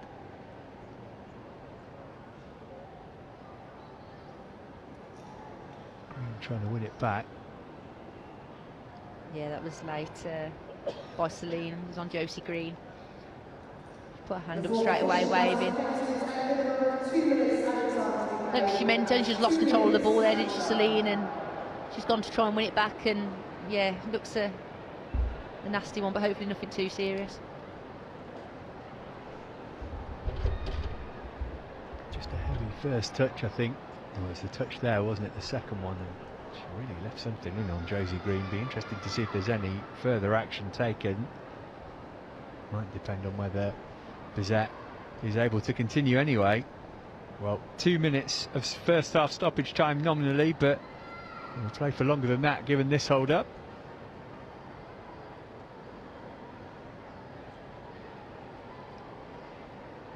It's definitely not what Josie Green would have wanted to experience coming up against her old club.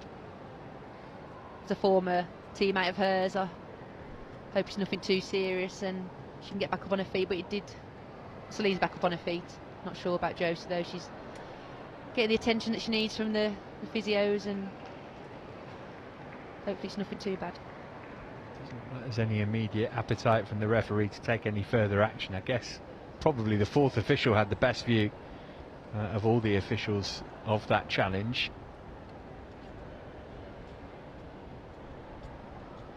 Green was back up on her feet briefly.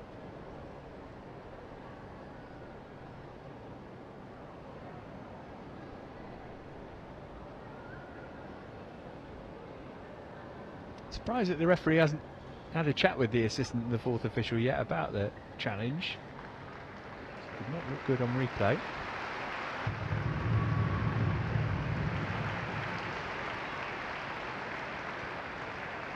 And Green's making her way off of her own volition, that's the main thing. It's good to see her back on her feet and walking. Pop a shin pad back in as she's doing. I'm sure she'll be back on the pitch. Josie's a tough cookie. Little jog, little hop, skip and jump as mentioned earlier. She'll be back on her way. See how it goes at half time, I guess.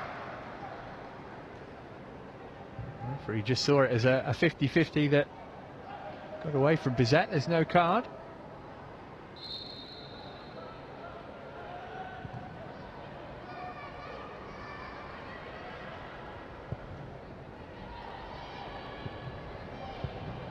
Away by Howard.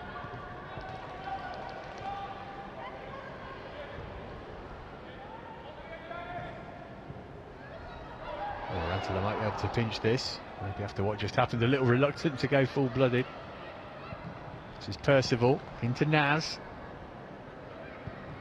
Trying to work it to Thomas. Not able to get there first. Nudge in the back on her from Clinton. Play going on because Leicester are on the ball.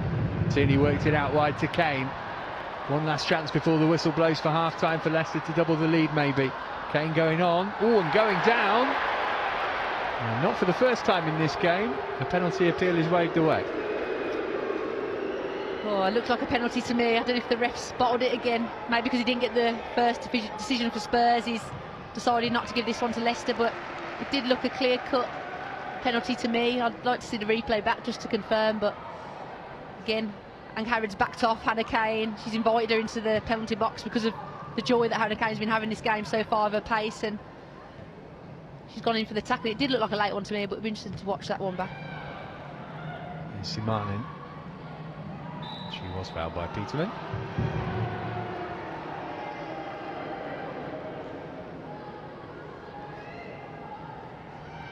Kane so confident running with the ball.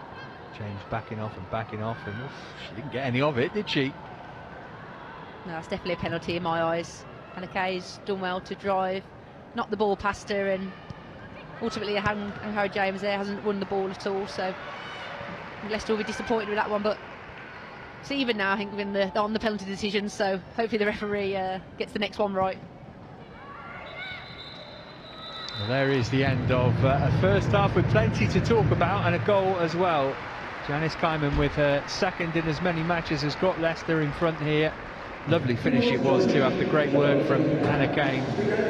After that, penalty appeals on either side turned down, a hat-trick of sensational saves from Janina Leitzig too. Leicester City have the advantage here. Tottenham have been a long way from the quality that we've seen from them so far this season. Let's hope that that remains the case in the second 45 as well. At half-time at the King Power Stadium though, it is Leicester City who lead. Kleiman's goal, the difference between the teams at the break here then, it is Leicester 1, Tottenham Hotspur 0. We're back with half-time analysis after this short break.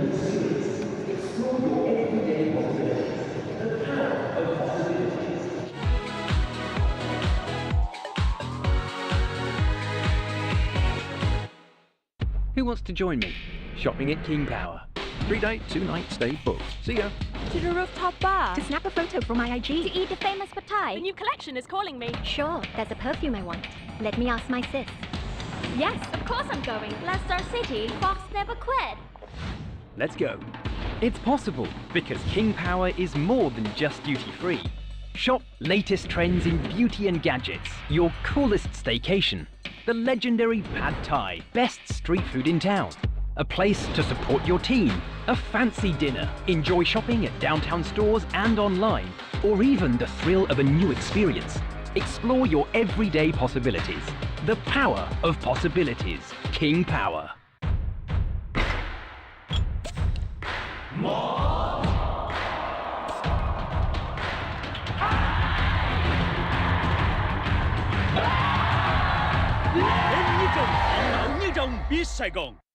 Lamiat is the belief that perfection lies within the details, where the finest ingredients deserve the finest craftsmanship. In every pursuit of perfection, there is passion and perseverance, where attention to detail inspires a masterpiece that's balanced and in harmony. This is the Lamiat philosophy, brewed into every drop of Chang beer.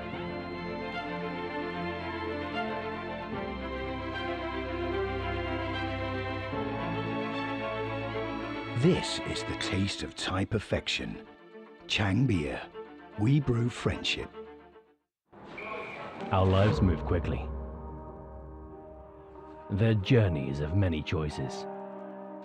Journeys within which we each take our own turns, for our own reasons. Trading is no different. Doing your thing, showing off your skills, changing the result for yourself. It's easy when you know how. With its financial services, FBS makes trading simple from anywhere, on any device, putting knowledge and tools in your hands, so that whether you have a lot of time or only a little, and whether you're doing it just for yourself today or for someone else's tomorrow, your ability will shine through. Wherever you want your trading journey to take you, it begins with FBS. FBS. Make your own way.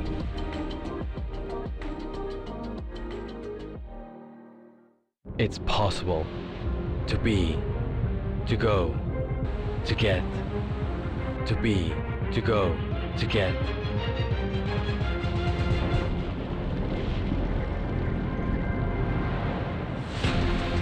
Dining, traveling, shopping, chilling, vacationing, cheering. Everything is possible every day. The power of possibilities. King Power.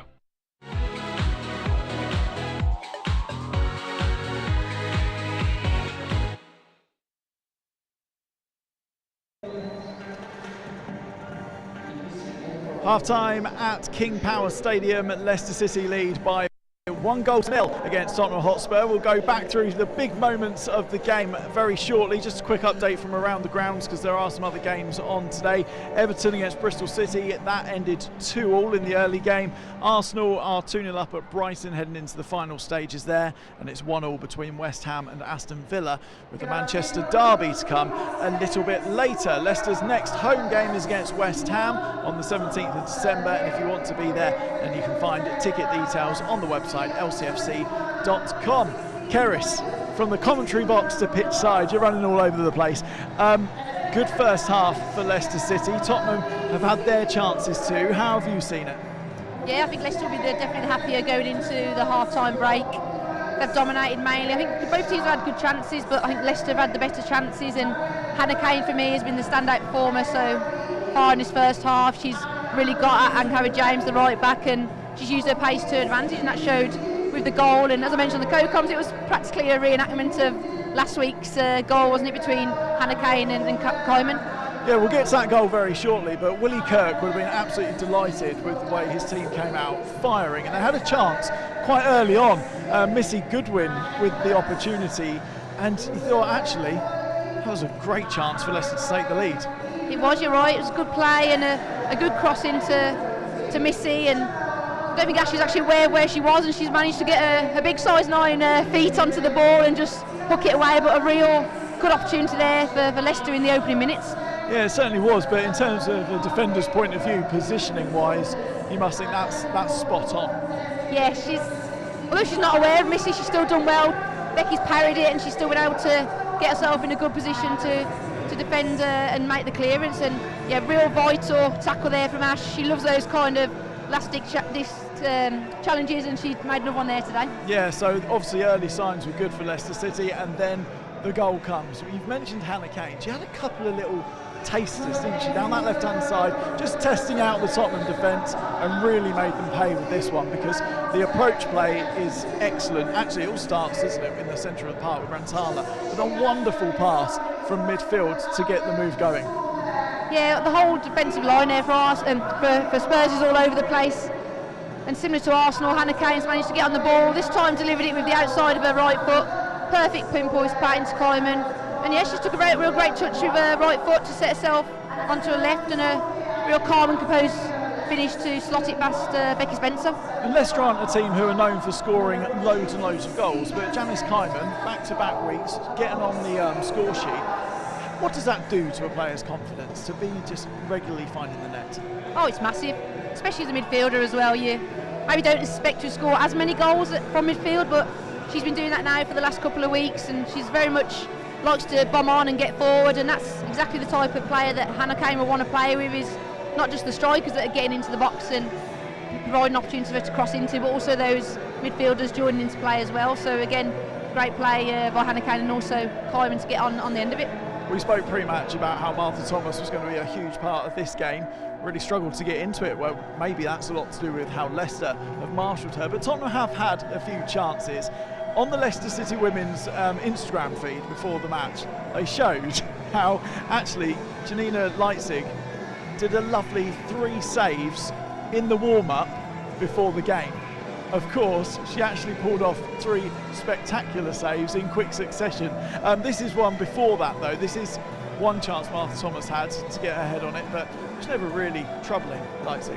Yeah, it was good pressure there from Sophie Howard to challenge with Martha, and the ball was a bit behind her, and she did well to get the head on it, but good save by Leitzig. And again here, Ash Neville's come, and this is the triple save, done fantastic there to spread herself and make herself big. And yeah, good defensive display from Leicester. They've been really good to get the bodies behind the ball and make those blocks, and another good save there by Leitzig. And yeah, it's mad, isn't it, that the warm-up has basically prepared her for this particular moment in the game, but again, Leitzig's showing her worth, and she's a real valuable signing and player for Leicester. Jessica Naz looked like the trickiest customer in that first half from a Tottenham point of view, but she's going to be disappointed with that finish. Yeah, I don't know if the ball was a bit behind her, so it was kind of difficult to finish, or she's kicked it off her left foot. But yeah, she'll be disappointed with that. Should have at least got it more into the corner and made it harder for Leitzig. But overall, as we've mentioned already, Leicester are definitely on the forefront, and will be happier going into the break than Tottenham will. So I think Robert's got a lot of talking to do, and just having to calm the ball and composure and gain those passes, because Leicester are putting them under a lot of pressure. A couple of moments to debate in that penalty box, and one either way in terms of penalty shouts in that first half. Let's take a look at them, starting with the Tottenham shout for a foul on Thomas. There were no appeals whatsoever, but in commentary you said penalty all day long. I think so, yeah. I think she's pushed her over almost. She certainly hasn't got contact on the ball anyway. It's only Martha appealing, and as I mentioned in the commentary, your players have to get round the referee to try and influence his decision, and I actually think the fact he didn't give the Tottenham penalty is then the reason why he didn't give this Leicester penalty, because again that's a clear penalty for me. Hannah Cairns does well to drive and get at James, as she has all game, and she's cut the ball, and unfortunately has not made any contact with the ball there, and it was a clear-cut penalty in my eyes. So maybe one for one, one for the other, and they've just probably got the first one wrong. Let's leave it there. Yeah, I think that's actually what's probably going through the referee's head, but for both teams I'll be frustrated with that, but I guess it evens out, and as long as he doesn't make a wrong decision for the next big decision, then I guess both teams will settle for it. If we take it a week ago, Leicester were in control against Arsenal here at King Power Stadium, 2-0 up on that day. Their North London rivals, of course, are here today. Leicester again in a position where they're in front. Is there any psychology that plays in the back of the Leicester City players' head at the moment? Yeah, I think as a player it will definitely be there, but based on last week's performance and last week's second half, they'll definitely be aware of they can't rest on their laurels. They need to keep going and keep pushing for that extra goal, especially whilst Tottenham haven't been very good in the first half, like Arsenal were last week. So I'll be very surprised if the same happens again, but you never know, this is football. But yeah, Leicester just need to come out and give the same as what they did in this first half.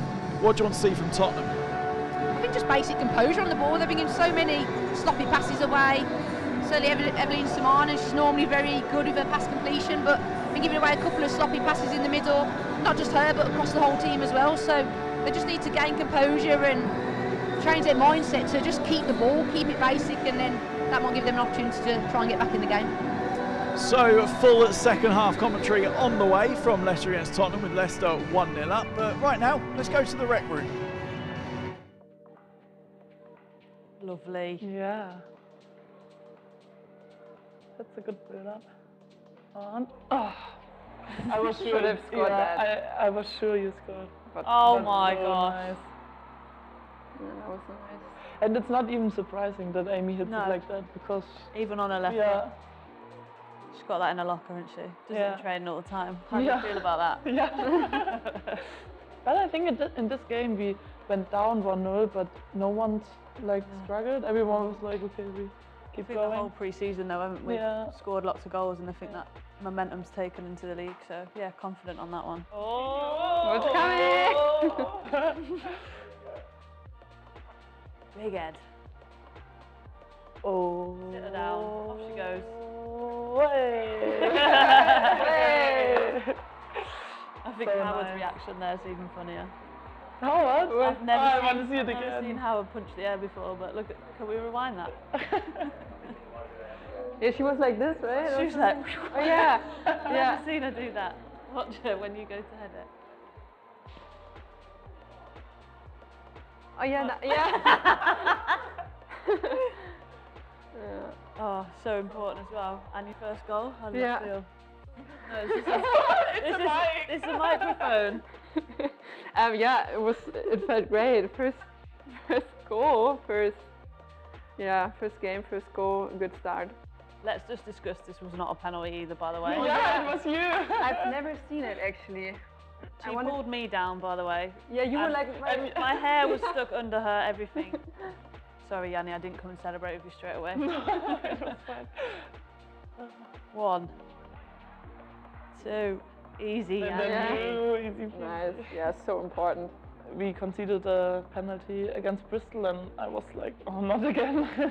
I think you can see the passion in everyone's faces, like how much that means to us that Yanni's done that. Like having Yanni in goal, we're our backer to save any penalty. So do you know what I mean? So that just spurs everyone on, and it just gives us that extra bit of fight to go and win it. Like if she's doing that for us, we need to go and do it at the other end. The worst thing that could happen is that you concede in the corner afterwards. So, and yeah, it was so close to the half-time, so I was like, bring it, like defend the corner, that we don't concede, and yeah, because that would be so annoying if you save the penalty and concede in the corner. So I think that's why the goalkeepers are always, get into your position. Do you not just think as well you save them all the time in training, so it's like easy. Yeah, easy going. Easy. Yeah, really well anticipated from Sam. Great step. Yeah, well, so good in it. Yeah. And then perfect ball just in between the defenders. It's so perfect. And it was just good timing of the pass and my run. So she's even directing you, isn't she? She's yeah, telling you where she wants to put there. it. Oh, there's the celebration you were talking about. But when she showed you, I was like, no, don't play it, because I was like, why do you show it? Because the defenders know, but the ball was so perfect. You can't defend it. Yeah, having the second goal in the second game already is good. I mean, I have to thank Sam for the perfect delivery. I just had to finish it. It wasn't easy. It's not an easy finish though. She's done a great job finishing that.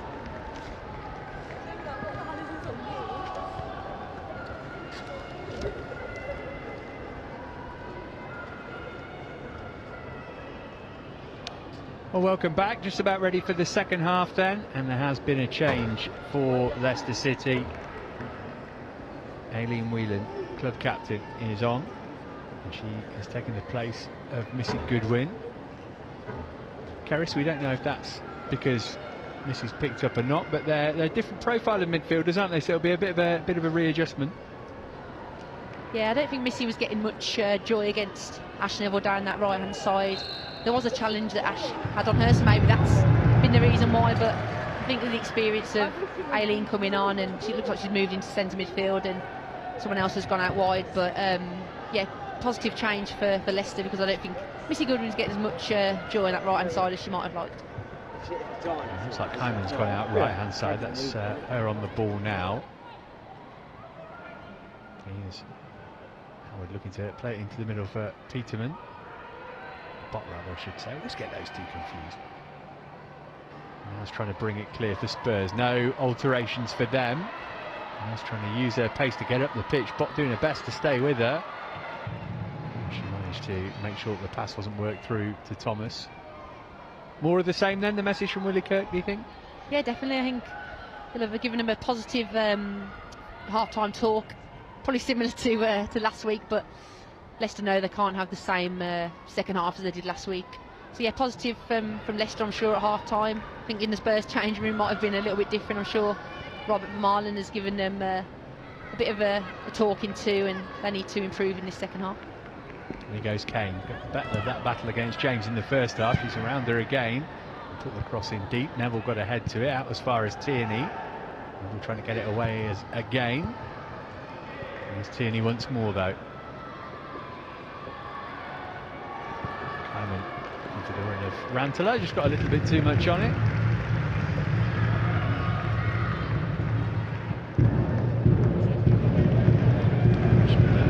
Top of the show there. Spurs have got the better of the head-to-head record. They've won all 6 league meetings. They did win an FA Cup game away to Tottenham last year.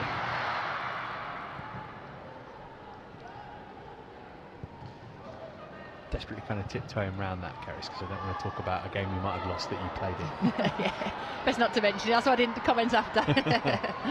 Here's Naz. Bot again trying to hold her up. Naz's shot deflected on. Another brilliant save from Leipzig. You had to readjust last minute to deal with that. The deflection could easily have made it impossible, but somehow she's clawed it behind for another corner. Yeah, great agility there from Leipzig. As you said, it took a slight deflection there, I think, from Jessie's shot, and she's done really well to just get her fingertips to it and tip it out wide for a corner. Again, another valuable and crucial save there from Leipzig. Now showing her quality carrying the ball. Meanwhile, the corner's been worked short to James, and she was rather caught in two minds whether to try and shoot or pick out a teammate, and ended up just lofting it harmlessly over the crossbar. Yeah, that one, it looked like a shot come cross, didn't it, that one? I think, as you say, she was caught in two minds. But good little worked set piece there from Tottenham. It looks like it's come from the training ground, but I think Hazard will be really disappointed with that. She's just got too much under it, and it's gone over and easy for Leicester to deal with. By the way, there are 2,787 people here watching on this afternoon. It is the penultimate game for Leicester at home this year. Another one coming up against West Ham on the 17th of December. Peterman trying to win it back off Bartrip. Funny, for as much as we mentioned Leicester were the better team in the first half, can't remember Becky Spencer making too many saves. No, you're right. She hasn't been under too much pressure, but I just think overall Leicester's work rate was better, their passing quality was better than Tottenham's in the first half, and Hannah Kane especially was getting some real joy down that left-hand side and getting crosses into the box. So they'll want more of the same of that this second half.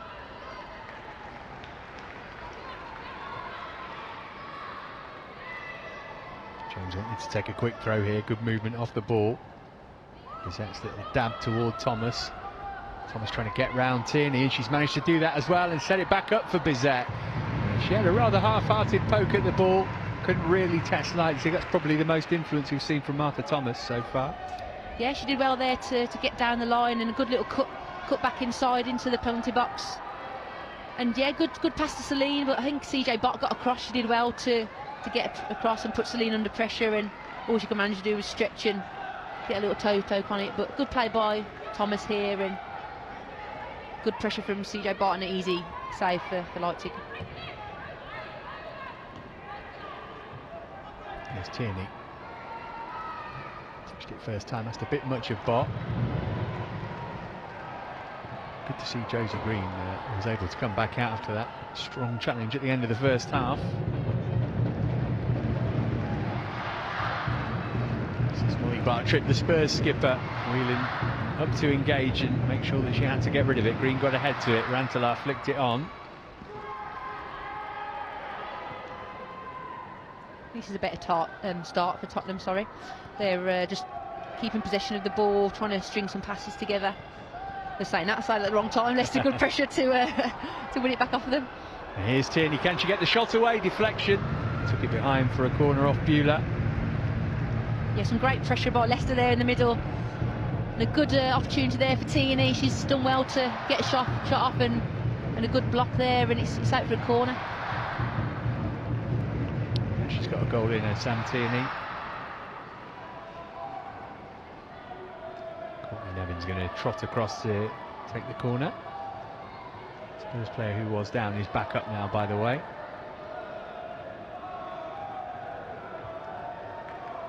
Really standing all alone on the penalty spot at the moment. Rantalar edge of the box, can hit them from there. They're making a dart for a short one, trying to take Jess Naz with her. Nevin goes direct.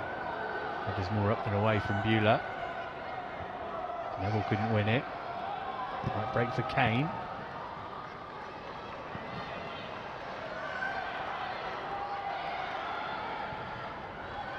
Rantalar couldn't quite stop the ball working its way to Naz. Oh, it's brilliant from CJ Bott. Another one of those that she had to win, because Naz would, in all likelihood, have left her standing so quick as she. Yeah, it's a great tackle there by Bott. She's done well to get a body across and get the tackling on Jess Naz. I thought Jess was going to be through then. I know Jess's pace. I've obviously played with her as a teammate before, and once she touches it past you and knocks it past, it's very difficult to get back against her. But great play there by CJ Bott to get her body in the way in a crucial tackle. Yeah, Thomas with Green. He did well, got enough on that for Leipzig to be able to thump it up. Spurs trying to get their way back into this match. 7 gone second half, Leicester still with the lead.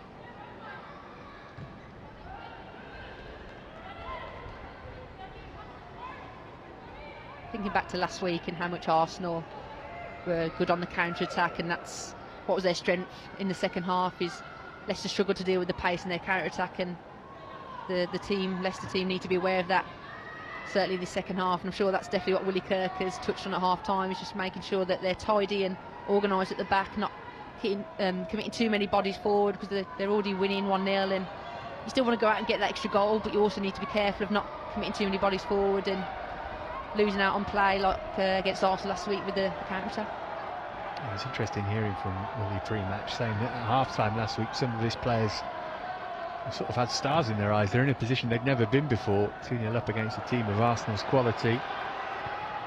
But he called this a must-win game, which I thought was big words before the match, easy to say it afterwards, isn't it? Yeah, I think that game against Arsenal, Leicester had never beaten Arsenal in the whole time of being in the Women's Super League, and I've been in that position before when you're beating a team you've never won and you go ahead, and as you say, it's kind of that excitement and just realising that it's a great opportunity. But certainly with the likes of Arsenal, they've got great quality and depth in their squad that allows them to get back into the game. But Leicester in a similar position today, as you mentioned earlier, haven't beat Tottenham before in the league. They have in the cup, but hopefully they're not as starry-eyed as they were last week, and it certainly seems that it isn't that case so far. William bringing Percival to ground meanwhile. He's kept his cards in his pocket so far.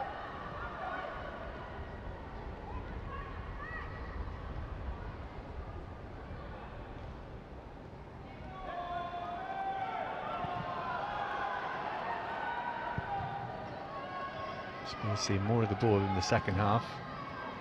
Sumanen from deep looking to release now, so that's been something they tried more often as the game's worn on. So far, CJ Bott's been up to the challenge, this time at the expense of a corner. Yeah, it's a great ball there by Sumanen right into Jessie's path, but again, Bott's been there, she's done well, certainly against Jessie's pace, and another good tackle and an opportunity now for Spurs to create something from the corner. Take it from inside the quadrant though.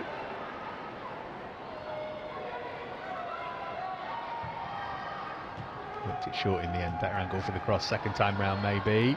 Or it might break for Sumanen. It's hacked away to safety. One of those anywhere will do sort of clearances.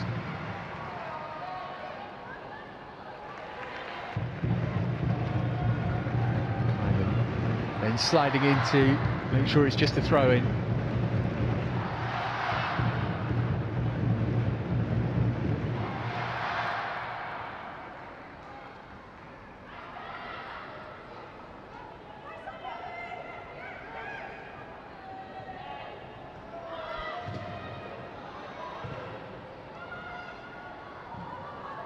Sweeping it across.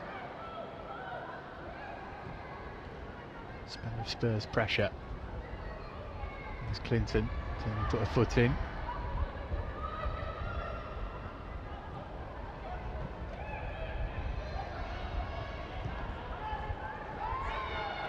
Naz.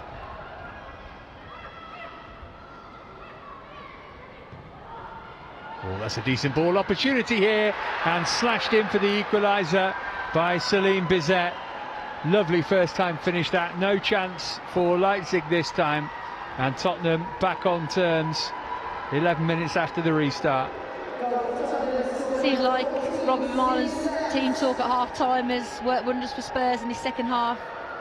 Certainly have more of the ball coming forward, and it's a great ball there by Martha Thomas. She's very clever and she's got a head up and just found that threaded ball.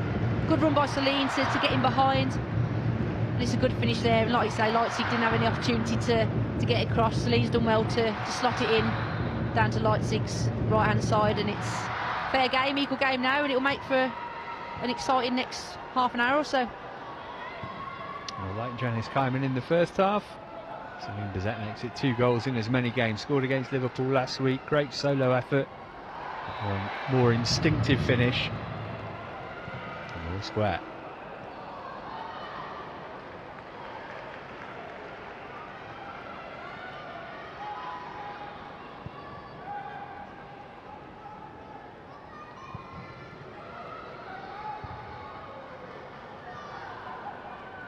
Here's Bartrick.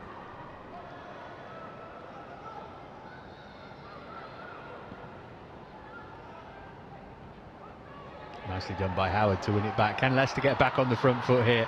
Rantala, it's a good ball for Peterman, and it's broken for Hannah Kane, and she got it on target. Had to take it first time, really opened up her body, just couldn't quite stick it in the corner and really test Spencer. Yeah, it was a great opportunity there for Hannah Kane. She's done well to pick up the position. As you said, great ball by Rantala, and nice set by Peterman for Hannah Kane to hit it first time, but just didn't quite get enough whip and power on it to take it past Becky Spencer. But a good positive reaction by Leicester there. I was only thinking that, you know, they don't want this game to let it slip like it did last week, but despite going you know, the draw and letting the goal in, they've had a positive reaction there, and they just need to keep doing that in this second half and keep putting the pressure on Tottenham. Spurs are going to make a double change here. Yeah, Percival's the first player giving way.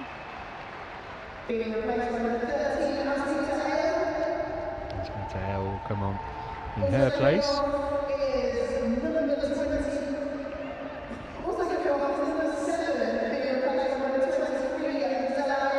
Marcella Ayan is also coming on in place of Jessica Naz. What will those two changes do, Kerys?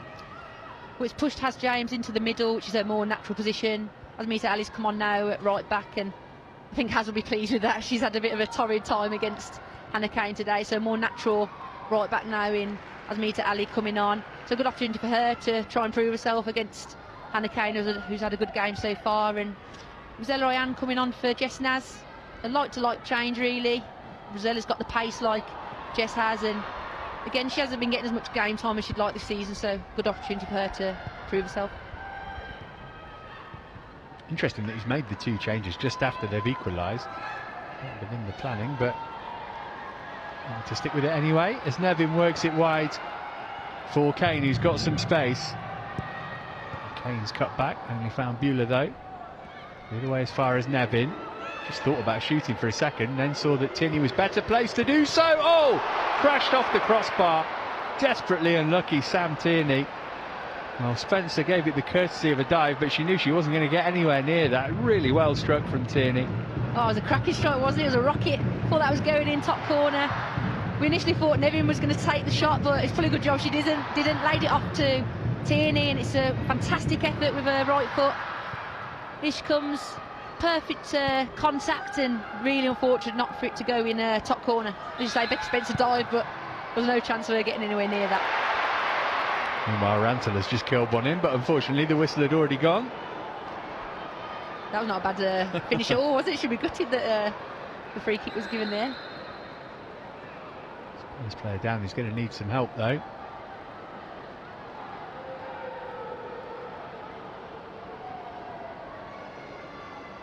Good response from Leicester though. It is, yeah. They've made a positive start to this second half, especially after conceding the goal, which, as I mentioned earlier, is exactly what Willie Kirkman wants for them. He wants them to stay in the game and keep pushing for that second goal. So yeah, it's proven entertaining second half so far, isn't it? Again, Willie Kirk using this opportunity for a team talk with half of his team at least.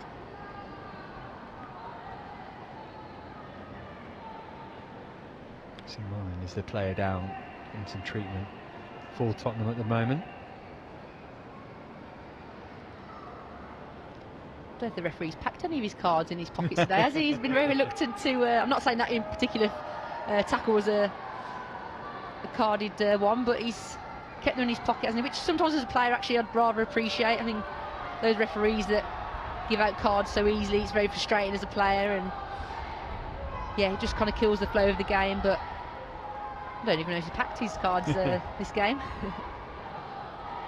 Well, it's fine, isn't it? As long as that's the consistent theme throughout the match, which is what it's been. Yeah, you're right. I think as any player, you just want that consistency from a referee. There's certainly been times, certainly when I was a player, where I'd get frustrated by that lack of consistency from a referee. But like you say, as long as it's consistent for both teams, it doesn't bother you as much. So walloping it up to halfway. Taking on of Ayan, the substitute. Thomas's touch only to Bot. Thomas then got the blocking on Kaiman. It's easy to look at the goals, isn't it, with Martha Thomas, because she's the top scorer, but she's got through some work off the ball as well today.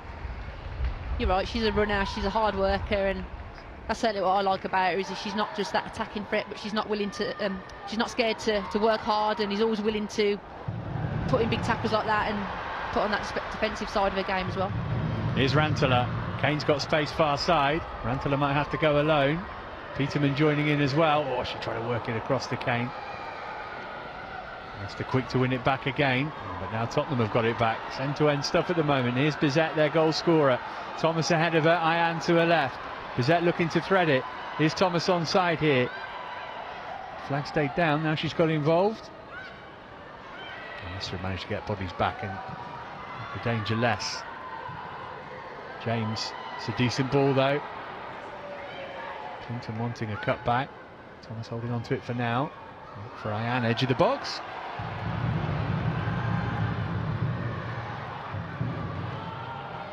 Yeah, there's another counter-attacking opportunity there for Tottenham. Leicester just need to be careful of that. I think it was Courtney Nevin, she got caught out of position and she was quite high up, so There's only Sophie Howard and one other defender left at the back, so they've just got to be careful of that. They're obviously the same as last week, that worked against them, the counter-attack. So as I mentioned earlier, they just really need to make sure they don't commit too many bodies forward, otherwise Tottenham will keep getting those counter-attacking opportunities. Sumanen, she's okay after that treatment. Euler.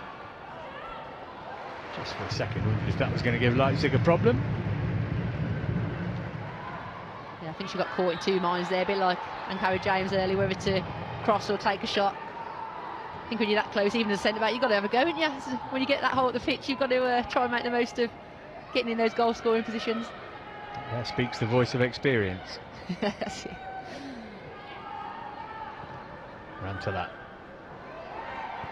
No foul that time on Kane. Broken for Bizet.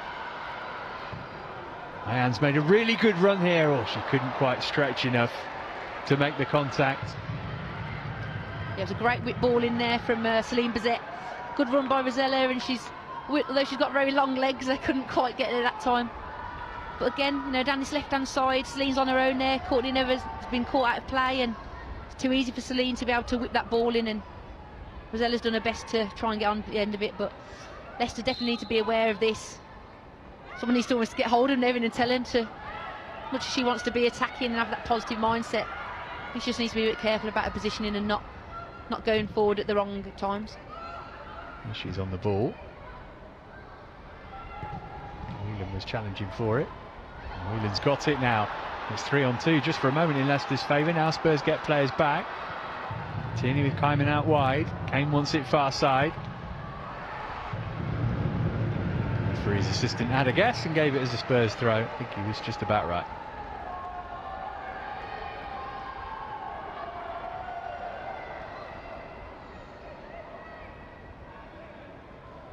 Neville hoiking it up the line. Not kindly for Leicester here. Pot carrying it forward. Peterman. Here's Rantalat. Rantalat heard the cries of shoot. Seen a score from that range this season. Yeah, she got good power on it. It was a good strike, but just dragged it a little bit wide. But that's exactly what you want from your midfielders in that position, is when they get that space or that yard to get a shot off. That's exactly what you want to do. She's done well to drag it onto her right foot there, and good strike, but just dragged it a little wide. Again, Nevin not where she maybe should have been. Here's Clinton. For Leipzig again, Tierney did just enough to make it difficult for Clinton. Yeah, again, it looked like there was two defenders there for Leicester. It's lots of space, making it easy for Tottenham to just get those balls in behind and get in those 1v1 situations. And again, Leicester were fortunate there that Grace Clinton couldn't do more with that ball, because they're very spread and open, and in possession that's fine, but certainly when you're out of possession you want to stay compact and narrow those spaces in your defensive line.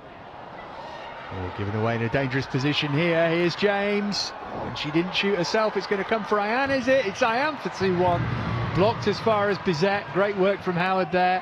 Leicester hanging on a bit at the moment. Yes, fantastic block there by Howard to get her body on the line. Crucial block. I think Ankara James should have took the shot there herself. She was trying to be selfless and play it to Rosella Ayan, but I think she should have took the opportunity and took the shot at goal. Potts managed to pinch it back for Leicester meanwhile, and kept it away from Suman, and Peterman all on her own. Referee played an advantage. I think Leicester might have rather the free kick there. Here's Neville. Foot in from Whelan, held her up, but only temporarily.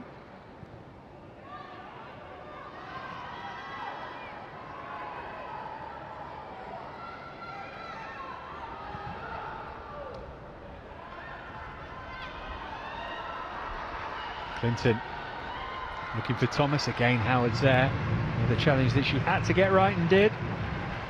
Yeah, it was a good toe there from Sophie over her left foot. Another crucial tackle, otherwise Martha Thomas would have been through on goal. But Leicester were trying to play it from the back, but in this case they're actually outnumbered. They probably should have just sometimes lumped the ball forward. You know, it's not always about playing the pretty football. Sometimes you have to just get rid of it. In that instance there where Rosella and Ankara had the chance, that's what they did, trying to play this football out from the back, but sometimes I think it's just good to get it up the pitch when you're under a bit of pressure. This is corner number 6 of the game for Spurs. 3/4 of the way through this match now. Bizet their goal scorer to take. Went all the way through as well. Somebody got a touch. It's going to be a corner from the other side this time. 2 Leicester players have collided in the middle.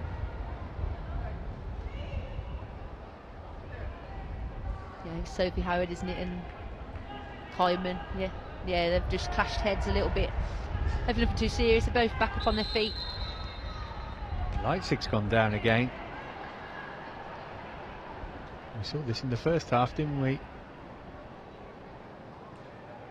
Well, whether she can carry on, we'll have to wait and see. Maybe this will tell us what happened. See how the Leicester players collided, but not sure what happened to Leipzig thereafter. That hamstring's playing up again. I didn't see anything in particular for her to pull it, like you say, but maybe it's just been niggling her a little bit since she went down in the first half. Leicester will be desperate to keep her on the pitch because she's already made some crucial saves in this game. I think we can say with some certainty now that she's fit that Lisa Kopp might well play in the Conti Cup on Wednesday night just to give Leipzig a rest. Yeah, the Conti Cup's definitely an opportunity for players who've been playing full 90 minutes, certainly in the WSL, and gives an opportunity for those players to rest, certainly if they've got little niggles like it looks like Leipzig might have, and Conti Cup games are always a good opportunity for those players that maybe haven't played as many minutes as they'd like. It's a good opportunity for them. Yeah, well, Leicester won their first game against Liverpool. Such a tough group to get out of. Tierney hacks away the corner. Man United haven't been dropped into that Conti Cup group after they did make the Champions League proper. Corner came to nothing in the end.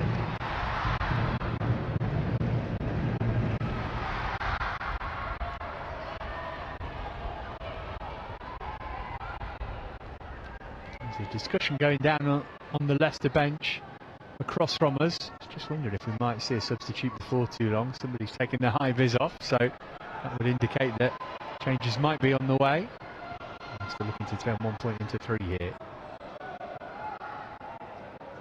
Yeah, it looks like there's going to be a change for both teams, doesn't it? Oh no, 2 for Leicester, maybe Ava Baker, is it coming on? It's quite a distance away, testing our eyesight, isn't it, over the other side of the pitch, but looks like Ellie Brazil's coming on for Tottenham, which is great for her. She's just coming back from an ACL injury. She's got a few minutes last week in the league, and again another opportunity for her now just to build up her minutes after coming back from what was a long and hard rehab process. It's Grace Clinton coming off. It was well over a year she was out for, wasn't it, Ellie Brazil? You were probably playing in it. Watched the game that she got the injury, and you knew it was a bad one, but it's a really gruesome recovery period. So great to see her back. Here come the Leicester changes. Amy Palmer's coming on for Jutta Rantaler, and Ava Baker is indeed the other player who's coming on here. And Palmer's scored some terrific goals since arriving from Bristol City. Slightly surprising that Hannah Kane is the other player giving way. It's 17-year-old Ava Baker coming on. Yeah, it's surprising for me. She's been the best player in the game, certainly for Leicester. She's been getting at Ankara Jones in that first half. Probably not as much on the ball in the second half, but she's always a threat, and yeah, very surprised to see her go off. But young Ava Baker coming on, I know she's got a bit of pace about her as well. So I'm sure she'll be looking to come on and have a positive impact. Yeah, Baker, who's only 17, she's playing up in terms of the England age group, scored for England under 19s against Wales recently.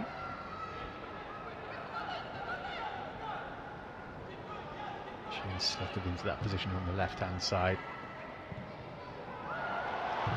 Lovely touch that from Palmer. What an introduction to the game. And a foul on Green, and we are going to see the first card of the game, I think, here. Yeah, there it is in his hand. It is in his pocket after all. Yeah, a bit of a cynical challenge there from Ankara Jones. She knew exactly what she was doing, just trying to break up Leicester's counter-attack. So took one for the team there, but it was actually probably the right decision to take the foul. And opportunity now for maybe, is it Amy Palmer to whip in a good delivery? I know she's a set piece specialist. Not sure if she'll ever go from this range. What do you reckon? But well, she got an absolutely beautiful free kick at Burton against Liverpool in the Conti Cup. But yeah, even by her standards, this might be 5 yards or so too far back from goal. James in the book then. 2 over the free kick for Leicester. Plenty of bodies forward.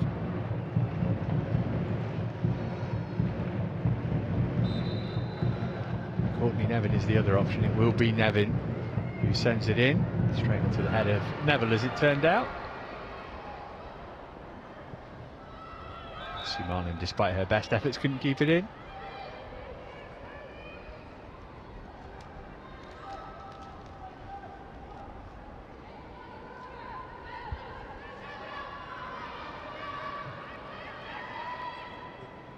Nevin into Whelan.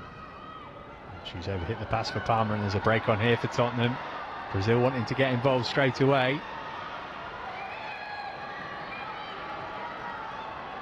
And well to hold it up in the end. Here's James.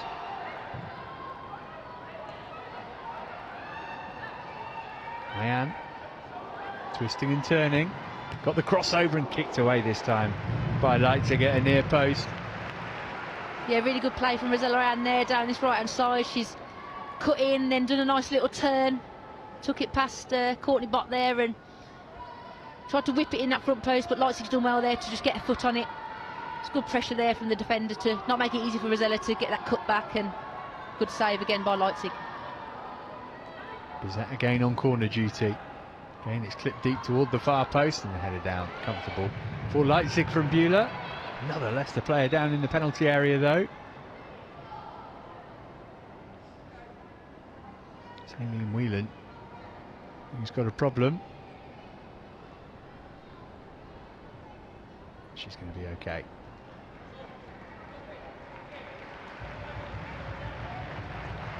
It's one of those sore ones where someone treads on your toe maybe. I couldn't quite see, but let's have a look at the replay. Yeah, it's one of her own players. It's just come crashing into her. It's a sore one to take, but I'm sure she'll be up and running it off in no time. 14 minutes plus stoppages for somebody to win this game. Leicester's next 4 in all comps are away from home. We'd love to sign off from the King Power for now with a victory here.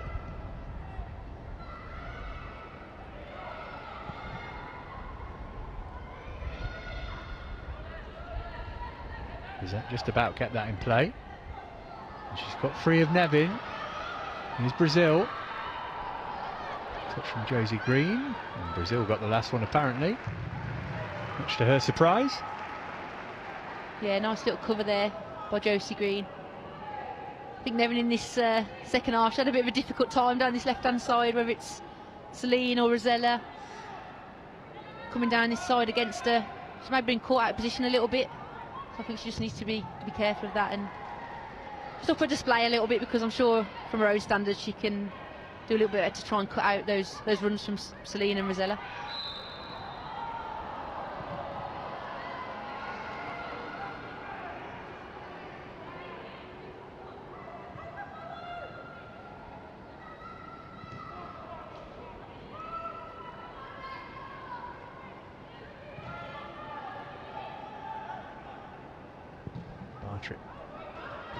For Neville, though, wasn't paying attention. Crowd enjoyed that one, didn't they? Big cheer from the crowd there.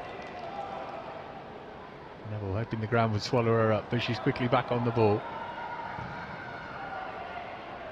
Here's Whelan.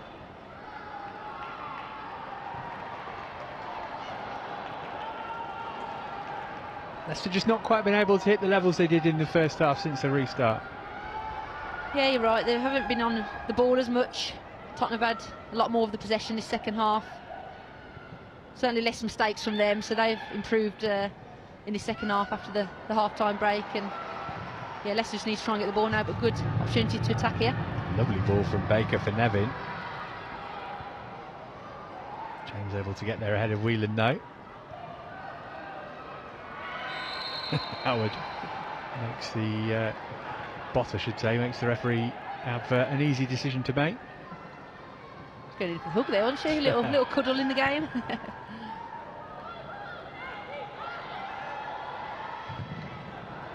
And cleverly played it off Brazil so that Leicester got the throw in.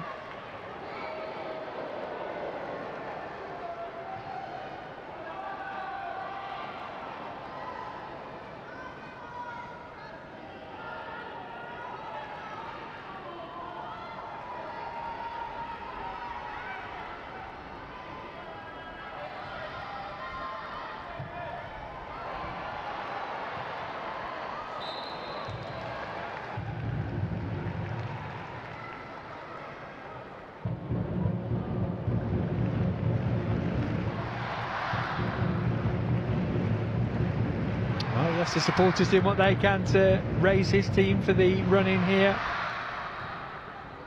I'm going to say we'll get a big amount of stoppage time, but I thought that in the first half and somehow we got 2 minutes. Probably still 15 left of this game, you would think.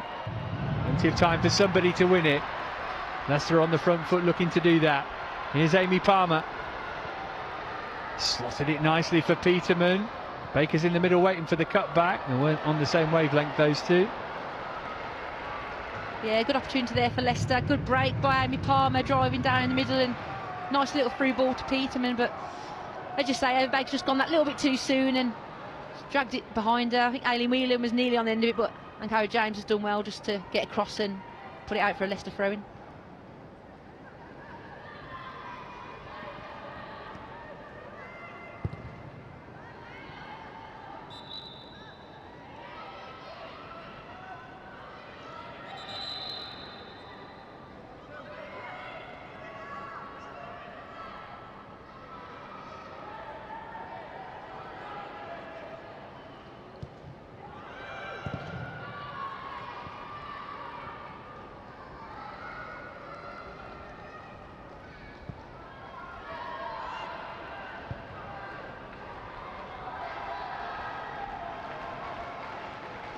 Spurs just as keen to leave here with 3 points as Leicester are. Sense of urgency about the away side since half-time. Here's Brazil. Well, she's done really well here, Ellie Brazil. Plenty of candidates to try and pick out. Instead, she went for goal herself. Having done all the hard work, she could see the headlines. Yeah, I mean, that was the wrong decision there. I was just looking at Celine, Bizet and Brazil around reaction. They weren't very happy with Ellie Brazil's decision there, but initially she'd done really well to get down the line and knock it past. Good big touch, but here for me she's got to cut it back. The angle's too tight, there's a defender in the way, obviously the goalkeeper as well, and I can understand her teammates' frustrations there that she didn't pull it back for a shot at goal. Baker, clever leave that. Well read as well by Harrop James. Yeah, nice little play there from Ava Baker. They're the worst ones, the defender, when the winger lets it run through the legs and it goes through yours as well. It's always a bit embarrassing, but luckily James was there to tidy it up. Wheelan's dabbed header for Nevin. Oh, it's got to be careful here with Brazil at her back.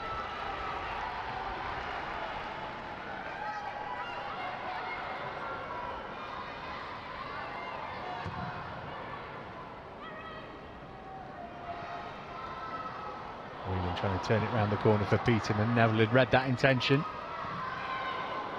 A clumsy one from Green. That'll be a Tottenham free kick. Is that not happy with the challenge?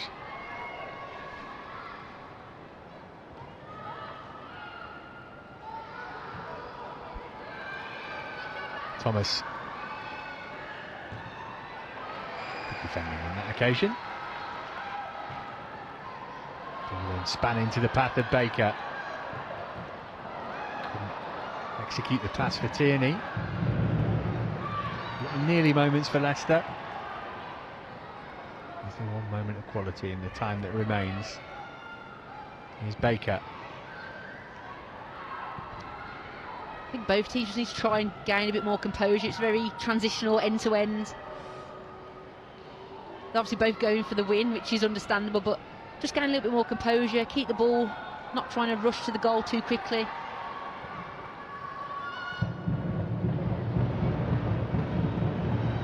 Whelan. Palmer did well to recover that. Here's Howard.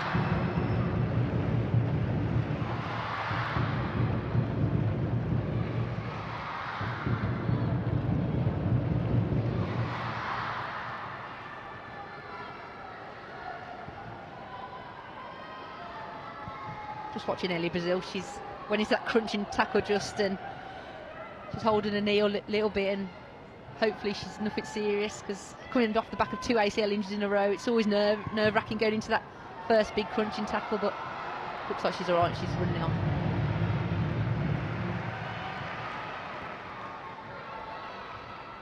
Here's Kleiman. Her goal feels like a long time ago now. At that point Leicester were well on top.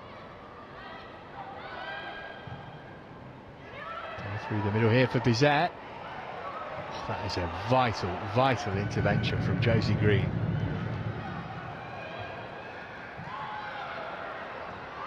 Here's Thomas. Ayan. Cleared away by Nevin. Maybe a quick turnover here for Leicester if they're swift about it. Yeah, another really important block there by Sophie Howard. I think Celine Bizet was literally behind her, ready, waiting for the tap-in, but another good tackle by Sophie there, body on the line, and Leicester have done that a lot this game. Their resilience and work rate to one of the defenders has been really impressive, and it's ultimately helping to keep them in this game. Like I say, they just need to be careful of their positioning, make sure it's not too easy for Tottenham players to break through those lines. But the more they keep doing that in these final 5 minutes or so, they'll at least hold out for the draw.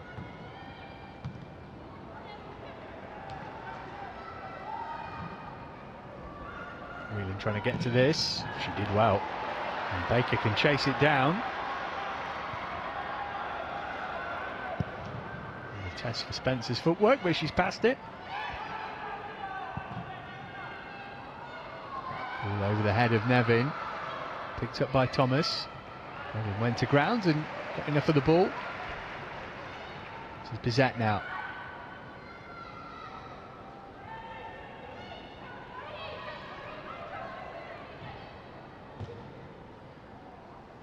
James be able to get to this. First time, but the block was made and it's a throw-in rather than a corner. Yeah, nice slide tackle there and block from Amy Palmer. She's done well since she's come on going forward, but also in that defensive capacity she's been working hard to trap runners, and it's a good sliding challenge there and out for a Tottenham throw-in. And a pretty cheap corner conceded. Any goal now will sting the team that concedes it.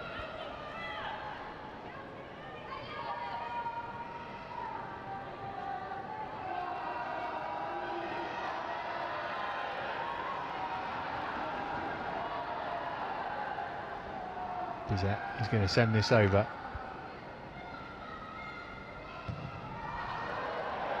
Well, that was the intention anyway, but she ended up just slicing it behind for a goal kick. Can't help but chuckle there. Yeah, because you've not run from one end of the pitch to the other to get on the end of it. Yeah. If I was still playing on the pitch, I'd be absolutely fuming. But yeah, Selena would be disappointed with that one. Certainly at this point in the game, you just want a pinpoint delivery, but yeah, disappointed with that one to spoon it out of play. But Josie Green just made the referee make the decision there. Little arm on the shoulder from Ellie Brazil. She went to ground, put her arms out and said, "I'll have a free kick, please." And the referee obliged her. 3 minutes plus stoppages to go. Next goal wins.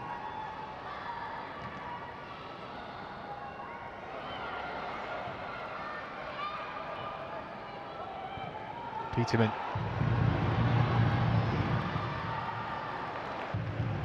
Another Leicester change coming here.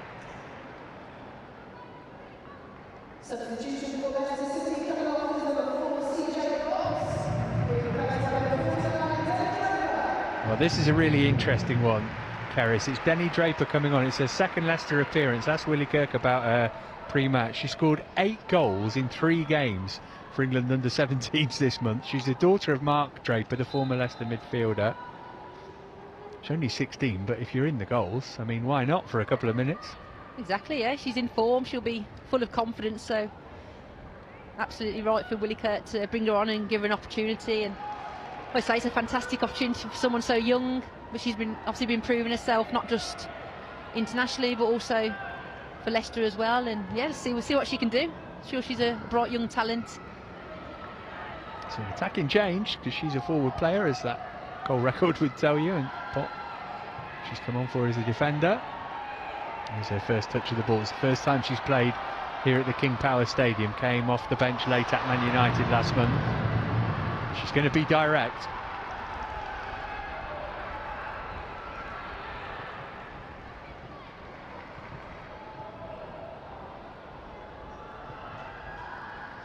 Cannot shift the momentum in Leicester's favour. All about how much time's going to be added on at the end of the game now, you'd think.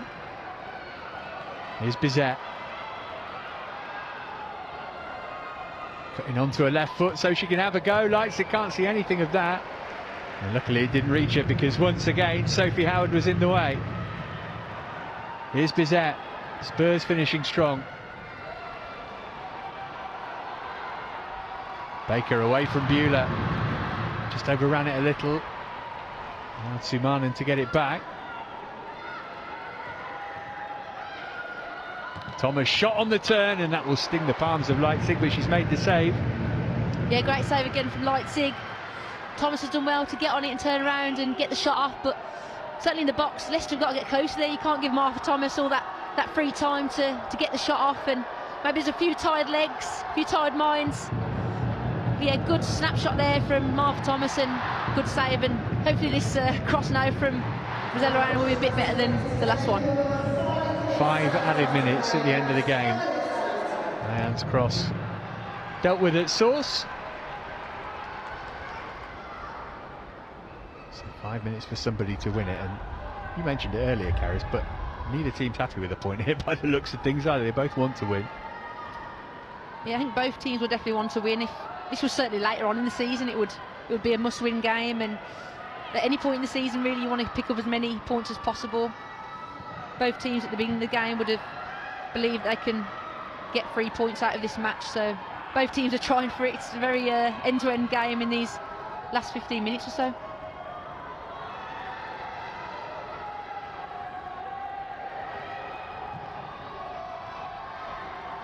Peterman not able to stop Neville. Brazil. Spurs players almost getting in each other's way there. Beulah will put it in from deep. And appeals for handball. And the end, Kaiman's got it away. Another penalty shout and nothing doing. There's a bit more of a response from the Tottenham players on that one. A few more calling for the penalty. Couldn't quite see it from this angle. Maybe there'll be a replay to show it now. But yeah, certainly more shouts from the Tottenham players this time.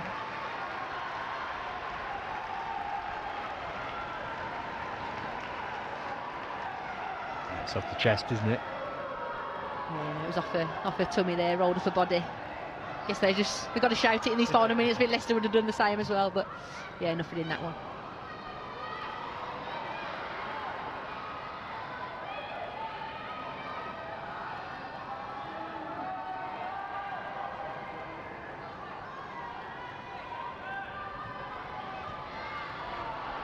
It's going to be another corner for Spurs.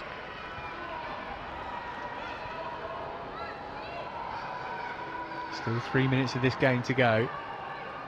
All hands on deck for Leicester at the moment.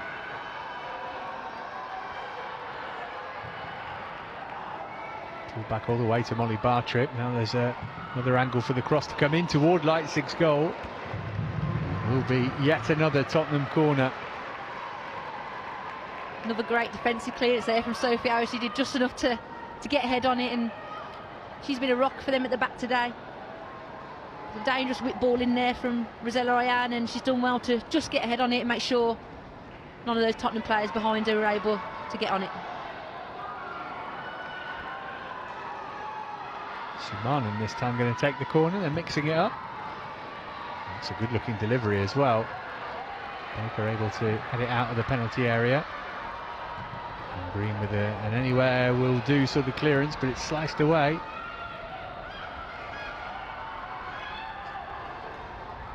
Neville couldn't get it under control. She's got it now though. They're able to get it to relative safety.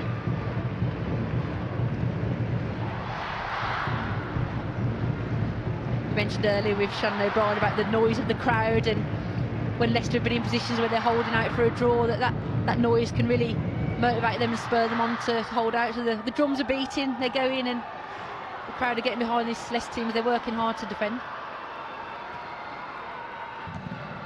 Haven't got the block in that time. I am trying to keep Spurs on the front foot here.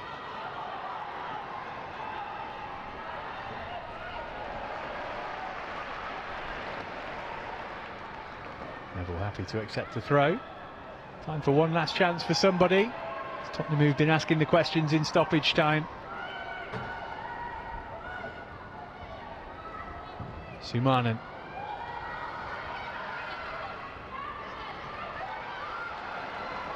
Well, this may very well be the last opportunity for Tottenham to pinch all 3 points here. I've had a lot of corners in this second half, haven't I? How many is that now? About 5 or 6? Well over double digits for the game. Yeah, for the game, but lots in the second half. But who wants to be the winner now? Who wants to try and win this for Tottenham, or who wants to be the hero for Leicester and defend it? It's into the edge of the 6-yard box, headed away, and then Palmer out to safety. 30 seconds of the 5 minutes that was shown as a minimum left. Put back in by Ayan. Cleared as far as James. Peterman trying to get to it. James did really well.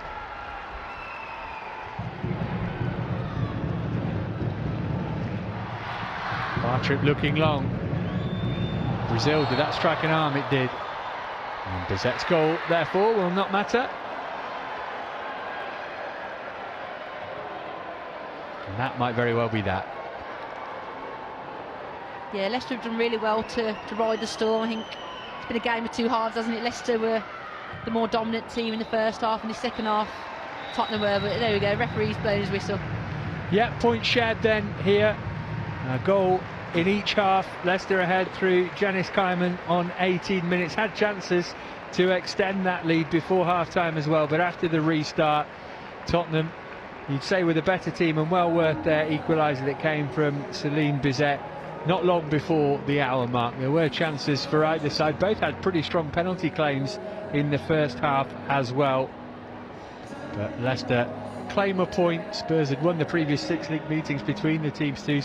So remember, that is another sign of Leicester's progression, rapid progression throughout 2023. They might be disappointed they've only taken a point, but they have ended that run of 3 straight defeats. So finishes all square here then. Final score at the King Power Stadium. Leicester City 1, Tottenham Hotspur 1.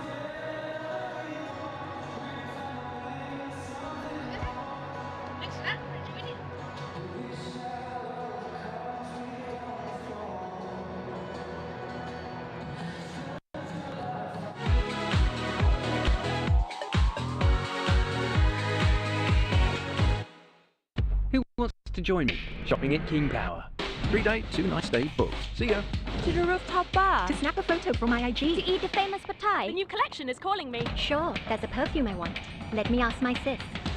Yes, of course I'm going. Leicester City, Fox never quit. Let's go. It's possible because King Power is more than just duty-free.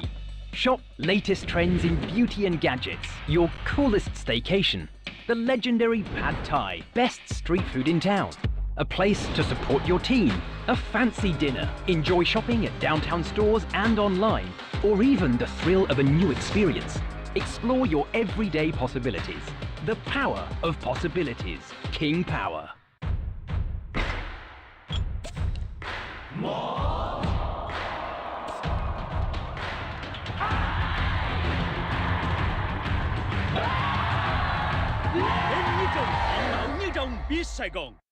Lamiat is the belief that perfection lies within the details, where the finest ingredients deserve the finest craftsmanship. In every pursuit of perfection, there is passion and perseverance, where attention to detail inspires a masterpiece that's balanced and in harmony. This is the Lamiat philosophy, brewed into every drop of Chang beer.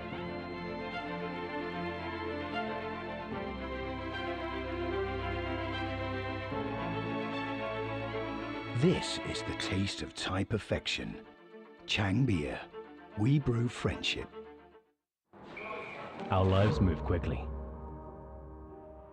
They're journeys of many choices. Journeys within which we each take our own turns, for our own reasons. Trading is no different. Doing your thing, showing off your skills, changing the result for yourself. It's easy when you know how. With its financial services, FBS makes trading simple from anywhere, on any device, putting knowledge and tools in your hands, so that whether you have a lot of time or only a little, and whether you're doing it just for yourself today or for someone else's tomorrow, your ability will shine through. wherever you want your trading journey to take you. It begins with FBS. FBS. Make your own way.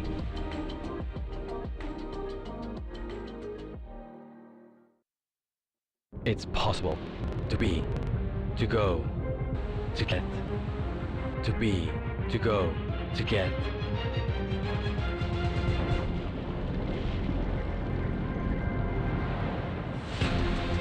Dining, traveling, shopping, chilling, vacationing, cheering. Everything is possible every day. The power of possibilities. King Power.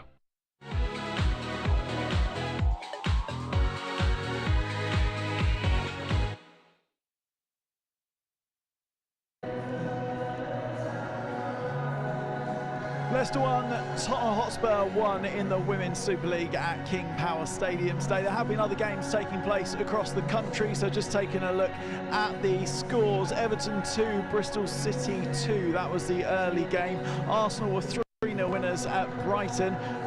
Brilliant game at West Ham. West Ham 2, Aston Villa 3. Rachel Daly scoring late in stoppage time to get the win for Aston Villa. Manchester United, Manchester City kicked off half an hour ago, and Manchester United lead by a 1-0. But the game we're most concerned about, of course, at King Power Stadium, finished 1-1 between Leicester City and Tottenham Hotspur. Kerys, fair result? I think so, yeah. I think it was a game of two halves. I think Leicester were the more dominant team in the first half, and then Tottenham come out and were much better in the second half. So yeah, overall I think a draw was a fair result. Well, hopefully we'll hear from Willie Kirk very soon, come to chat to us. But the thing he would have been looking at after last week, that really tough second half. They conceded 6 goals against Arsenal last week after having the lead at half-time. They led at half-time again this week, but they didn't cave in. There was a lot of fight. Yeah, there was, and they've definitely learned from that experience, so he'll be pleased with that. There's opportunity for them to go ahead. See Tierney's hit the bar, but overall Tottenham did have more chances, and I thought Leicester's defensive display was really good today. They were very resilient and got their bodies on the line at a key moment. So yeah, overall I think he'll be pleased with the fact that they haven't obviously gone on and had a repeat of last week, but yeah, overall I think the draw was the fair result. Well, it was Leicester who took the lead in the first half, so let's take a look at that goal, and it was all from a lovely bit of play in the centre of the park, and a great ball through, and the speed of Hannah Kane. Yeah, she was a threat all game. I was surprised when she got taken off in the second half. I don't know if that was just to rotate and get some minutes, but she was really good today, again using her pace to her advantage, and a nice little pass here with the outside of her boot straight into Cayman, and real nice tidy finish from her with her left foot. And they teamed up last week as well, scoring a goal. Those kind of partnerships, as you go through a season, they just bring more and more confidence with them, right? Yeah, they do. So for those two especially, their confidence will be filled, and it's nice to develop those connections, and it's certainly paying off for Leicester with a couple of goals now in the past 2 weeks. And yeah, that's what you want in any team, is within those units to build those connections and make sure teams and the players are playing well. Well, let's hear from the Leicester City manager. Willie Kirk is with us. Willie, thanks for chatting to us, and congratulations. A point breaks that losing run that you were on. Well, how did you see today's game? Yeah, I thought it was a missed opportunity. I think there's 2 points dropped. Yeah, again we've taken the lead, and we've potentially had the team on the ropes, and we've just not punished them. We've not killed the game. I don't think we were clinical enough in terms of, and I'm not talking about in front of goal, I'm talking about like in some of our out of possession work. We were like a yard off at the time, so it was a frustrating one. It's positive in terms of it obviously breaks that running losses that we were on, but I just feel there was so much more for us to give, and we never really showed our true self today. What did you think of the start of the game? Because you seemed to come out really, really fast today. Yeah, that was really important. We made that very, very clear before the game that the first 15 minutes was crucial, and I thought we had a good 20. And then between 20 and 30 we just seemed to drop off the game, and we never had any intensity or press. Or yeah, we thought we'd solved a couple of problems at half time. We brought Aileen on to add a little bit more aggression in the middle of the park, and we just never really seemed to properly find our flow. It was like there was some really good bits of in possession play, but second half was really scrappy. Second half, like, yeah, I think both teams will probably be disappointed with elements of their play, but yeah, a point is a point closer to our target than we were before the game. So I'm just going to get you to move around a bit, just so we can see you, Willie. So we'll be back to you at the moment. But in terms of, we were just talking about half-time last week. Of course, we saw what happened in the second half last week, and such a hard one to take. What was the conversation at half-time this week, having that lead again? Was it a case of don't let that happen again? no, because I don't think the human brain takes in the word don't. I think if you say don't let it happen again, you automatically think about letting it happen again. So we will never go down that road. But we were really disappointed at half time in terms of we were 1-0 up, but we hadn't played well over the 45 minutes. So it certainly wasn't about that. It was about trying to win the second half and almost like I felt like I was under 12s again. But it was like we were saying, look, it's 0-0. And we come out and we win the second half. I think that was the only way we could approach it, and as I say, we just never really got going. But there was certainly, there might have been subconsciously a bit of a hangover from the players in terms of last week, and just those flashback moments, or just could it happen again? I don't know. Like obviously that's a one that we'll work with the players on. If that has been the case, we'll get some feedback around that. But it's just, as I say, it's another missed opportunity. Kerys, you were watching. Did you have anything that? Yeah, no, I agree with your analysis of the game. I think certainly in the second half it was a bit scrappy and both teams were losing the ball and creating opportunities. But I can see obviously you're disappointed with the result. But overall, I think your players defended very well in the end. There was a lot of Tottenham pressure, and maybe that's a positive that you can take from the game is the work rate and the resilience to get those blocks in those shots. And another positive performance from Leipzig as well, and a nice opportunity for Draper to get on as well. I know she's been doing well internationally. She earned her call up today in training and things this week. Yeah, she's been exceptional. She's been away with England 17s and scored 8 goals in 3 games, and she got taken off in 2 of them. So like she's got to be she's a top talent already. And we just thought, we wanted to go and win the game. You could see that I think with the subs in terms of bringing Denny on for an experienced fullback. So we were trying to take the game, and we were just trying to find something that would give us a little spark in that second half. And the game went backwards and forwards, and neither team probably showed enough quality on the ball, although Tottenham will probably be happy with their goal in terms of great pass, run on the blind side, really good finish. So the Tottenham goal was probably good from their point of view in terms of one bit of quality in the second half. Yeah, you mentioned Leipzig. How happy are you with the performance of your goalkeeper today? Oh, fantastic! Yeah, fantastic. We had some really tough conversations with her during the week about her in possession. I thought her in possession could have been better last week, but I just want her to put herself in a position where she might make mistakes, but the benefits we get off it will be far greater than that. But in terms of defending the goal, I don't think there's anybody better in the league. I think she's exceptional at defending the goal, and she showed that again today. Like Tottenham's probably feeling a little bit frustrated that they've not won the game themselves. Another game coming up quickly in the League Cup. Do you change things, give some other players some time in midweek, do you think? Well, we said we wouldn't give time away for free this year, but we also have to be sensible in terms of we've got it's a 3-game week, we don't have enough of them in the women's game, so it's not something that we're used to. So asking players to do 3 90s can be tough, but yeah, there'll be a few changes. We'll obviously need to see how they wash up tomorrow in terms of little aches and pains. A couple of them took knocks today, but certainly none of the injured ones will be back in time for midweek, so it's pretty much the 20 that we've got. So yeah, there'll be 1 or 2 changes, but again those changes will be to try and take something from that game, because having won the first game of the Conti Cup group, it's important that we try to take something out of that game. Willie, thank you so much for your time, always a pleasure, and congratulations today. Cheers. So it finished 1-1 at King Power Stadium between Leicester City and Tottenham Hotspur. Willie Kirk talking to us there, and frustrated with how his team performed in that second half. Yeah, you could see the disappointment, not just in his voice but in his eyes as well. Yeah, ultimately, he will, as the manager, he will want to win, so he will only see the negatives. But some of the positive aspects we mentioned, Leipzig, I thought their defensive resilience to stay in the game was good, and obviously there's been no repeat of last week, so there are positives to take, although Willie didn't necessarily touch on those, but he ultimately would want to have taken the 3 points from the game today. Well, let's take a look at a moment of the game he probably won't be too happy with, and that is, of course, Tottenham's equalising goal. How did you see it, Kerys? Yeah, I thought it was good play. They certainly deserved the goal in my eyes. The second half display was much better than the first, and it's a good run here by Jess, pass in and just good body by Martha to get a body across, and a great slid ball through. And Celine's on fire at the moment. She's full of confidence, and she was clever to make that run off the back shoulder. But this all for me comes from Martha Thomas's strength there to keep the ball and slid and ball through, and it's a nice composed finish from Celine. Yeah, you say strength, will Willie Kirk say weakness? Potentially, yeah. I think Josie's gone in there to try and nick the ball, but she hasn't quite been strong enough. But Martha's a clever player, she's experienced, she knows about the importance of using her body, and that's what she's used to her advantage in that situation. And of course, Willie's talked about how in the second half maybe wasn't that happy with what his team did, but they did come closest to getting the winner, really, because one effort was very, very close. We can take a look at that now, and where I was stood right behind this, he thought that's a goal all day long, but it comes back off the crossbar from Tierney.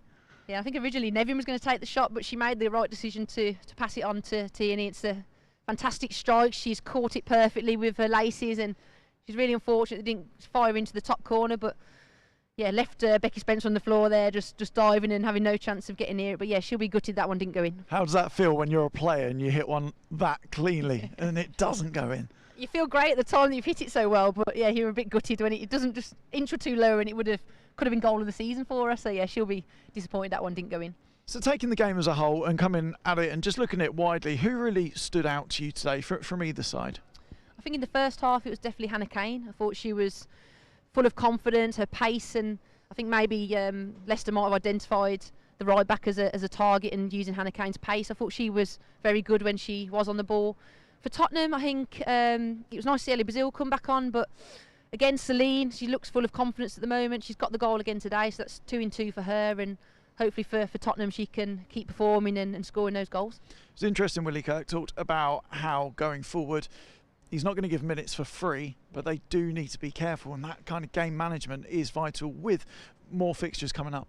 Yeah, you're right. Obviously, Conti Cup game in the week against Man City is never going to be easy. I think then it's Chelsea they've got in the WSL, so you know these are games where they're going to be hard work. Those teams will keep possession a lot, and there's going to be a lot of time where Leicester will be chasing and just trying to hold on and stay in the game. So certainly after the next couple of games, that rotation is key, because you don't want to overwork your players, and it's also an opportunity for other players to come in and prove a point. Of course, Leicester had Arsenal last week, Tottenham this week, they've got Chelsea coming up. How good a state of the Women's Super League is it that you're looking at every game going, every game is difficult in this division? Yeah, it becomes more and more competitive every year, which is great. Certainly for the fans who are watching, you know, you can't predict the scores or how the games are going to go. And yeah, it's good for the teams. For me, you know, when I was a player, I'd always want to play against good teams and the best players, and there's a lot, big influx of top talent coming into the WSL now. So yeah, it keeps the league exciting and keeps it close, and yeah, you just never know who's going to win the league. And all those games does mean the likes of Denny Draper getting the chance to show what they're all about. And actually, she came on and straight away it was an attacking mindset and taking on the fullback. Yeah, she did. Ashley Neville, I know Ashley's a very good fullback, but that first touch and drive that Denny Draper had was past Ash, and yeah, just showing that real positive side to her. And she's only a young kid, but I think when you're that young, you don't have anything to fear. You know, she's got nothing to lose coming on and trying to prove her point. And yeah, she's a real exciting prospect for Leicester. It was mentioned that it was the first time playing at King Power Stadium. What is that like when there's going to be a lot of pressure, there's going to be a lot of nerves? Even if the manager hasn't put any pressure on you, on yourself, you're putting pressure on yourself, aren't you? Yeah, absolutely. There's that element of nervousness, and but like I say, I think, you know, she has got nothing to lose, so there's still that element of, you know, just go for it, enjoy yourself, and it's a special occasion playing in a stadium like this, so it's a real fantastic opportunity for her, and hopefully she can get more game time, and then maybe those nerves will die down the more game time she gets playing here, especially at the King Power. For Tottenham, another draw. They're becoming draw specialists. Yeah, they definitely don't want to be known as that, but ultimately they're still picking up points, but you know, playing against teams in and around them in the league, and the same for Leicester as well. They'll have tried to pick up the 3 points today, but again, it just shows the competitiveness of the league, and that teams are quite equal now. And so yeah, certainly for Tottenham, there's been a few draws, but they need to start converting some of those chances and getting those 3 points on the board. Of course, it was Leicester who took the lead today. Janice Kyman with the goal. We can welcome Janice in to join us. Janice, hello. Thank you for chatting to us. How do you sum up that game? Yeah, special game, I think. First half for us was better than the second half. I think second half Tottenham dominated. but I think it's maybe a right score to this game, a tie. And another goal for you. How did you see that one? Yeah, I think it's again a nice collective action, and I'm at the end of it, so it's always fun to score. But I think, yeah, it's a game we need to learn from again. Teaming up well with Hannah Kane at the moment. Why is that partnership working so well? Yeah, we do it in practice as well, and we said it, if we can do it in the game, then we need to do it. And yeah, I'm happy she always gives great balls, and then I just have to finish it. She seemed to be a real outlet today, especially in that first half. How good is she as a player? Yeah, she's a very talented player, and I think with her speed she can take on players. Very strong in the 1v1s, and then yeah, she also has a very good cross with her left foot. So yeah, I think she's doing well, and we need her on the pitch. So yeah, she just needs to keep on doing what she's doing. Be careful how you answer this, because Kerys used to be part of that defence for Tottenham. But how difficult was the Spurs defence to play against today? Yeah, it's a solid defense, I think, and they did a good job today. I think with Neville on the left side, they have the speed as well to join the attack. So yeah, I think they're a very good team, and they were today 4th in the league, so a draw is not too bad against them. Yeah, we were just talking about how every week in this league now, it's a difficult game. It was Arsenal, it's Tottenham, it's Chelsea next week, Manchester City in midweek in the Cup. It's a very difficult league to be a part of. Yeah, but that's also why I came here. You came for that reason, didn't you? You exactly. wanted that extra competitiveness exactly. and challenge. In France, it's always you have a top 3, and that's kind of it. And here, every game is competitive, and yeah, you keep on battling for the 3 points. Today, it's 1 point, but I think yeah, we need to look back at this game and learn from it again. Did you have anything to add? No, I just thought you were good today, and another fantastic finish for you. It was like a reenactment of last week, wasn't it? Exactly the same type of goal. Hannah Kane delivering into you, and yeah, just great that you're building that partnership. And I think yourself and your teammates, it's always good to not just have the goal scorers being the strikers, but midfielders contributing as well. So how do you feel about that, being on the, are you usually like this on the score sheet this much, or is it a change for you? Yeah, not so much, because normally I'm more they use me more defensively in the past, but no, it's very fun to score, of course, but again, it's thanks to a good collective action. And no, I think midfield runs are always good to do, and yeah, I think we just need to keep on working on this and keep on scoring goals. Although you were disappointed with the second half performance and getting the draw in the end, it's really important that losing run came to an end. So how do you see the team building from here? Yeah, I think we need to take it step by step, and today was Tottenham. Now in midweek it's against Man City, another important game. We need to get everybody fresh, and yeah, I think we're making progress, and it's not always going to go in a straight line up. So we had a couple of counter performances, but I think today it's a draw, but it's a point. So yeah, we need to keep on moving forward. Janice, thank you so much for joining us, and congratulations with yet another goal for Leicester City. Thank you very much. Well done. Thank you very much. Thank you. Janice Cowan, of course, the goal scorer today for Leicester in that 1-1 draw. It's never a straight line. And that's a very, very good point, because you think of Leicester City just months ago, fighting at the bottom of the WSL, fighting for their lives, having such a good start to this season. Really need to take stock and think about how far they've come in such a short space of time. Absolutely, and like Janice said there, a point is a point, and a point could be massive in this league, certainly towards the end of the season. I was in that relegation battle last year with Tottenham, and Leicester were down there as well, and you know, it was decided by a point or two who actually went down, so just picking up a point today for both teams will prove really valuable. Taking a look at the table, it doesn't obviously change too much, but for Leicester City, they don't want to start looking over their shoulders, do they? No, they'll definitely want to keep looking forward. I know that's how Willie operates. He'll only want to be looking forward and not focusing on the teams below, and that's their ambitions, and they've obviously made a good start to the league, so they'll want to keep doing that. But yeah, they need to start picking up the points, certainly against the teams in and around them, because they've still got the likes of Chelsea next week, so you know they'll go out and do their best, but Chelsea are a very difficult opponent to come up against, so if they could get a point out of that, great. But yeah, any time that you play teams in and around you, those are the games that you really need to get at least a point, if not 3.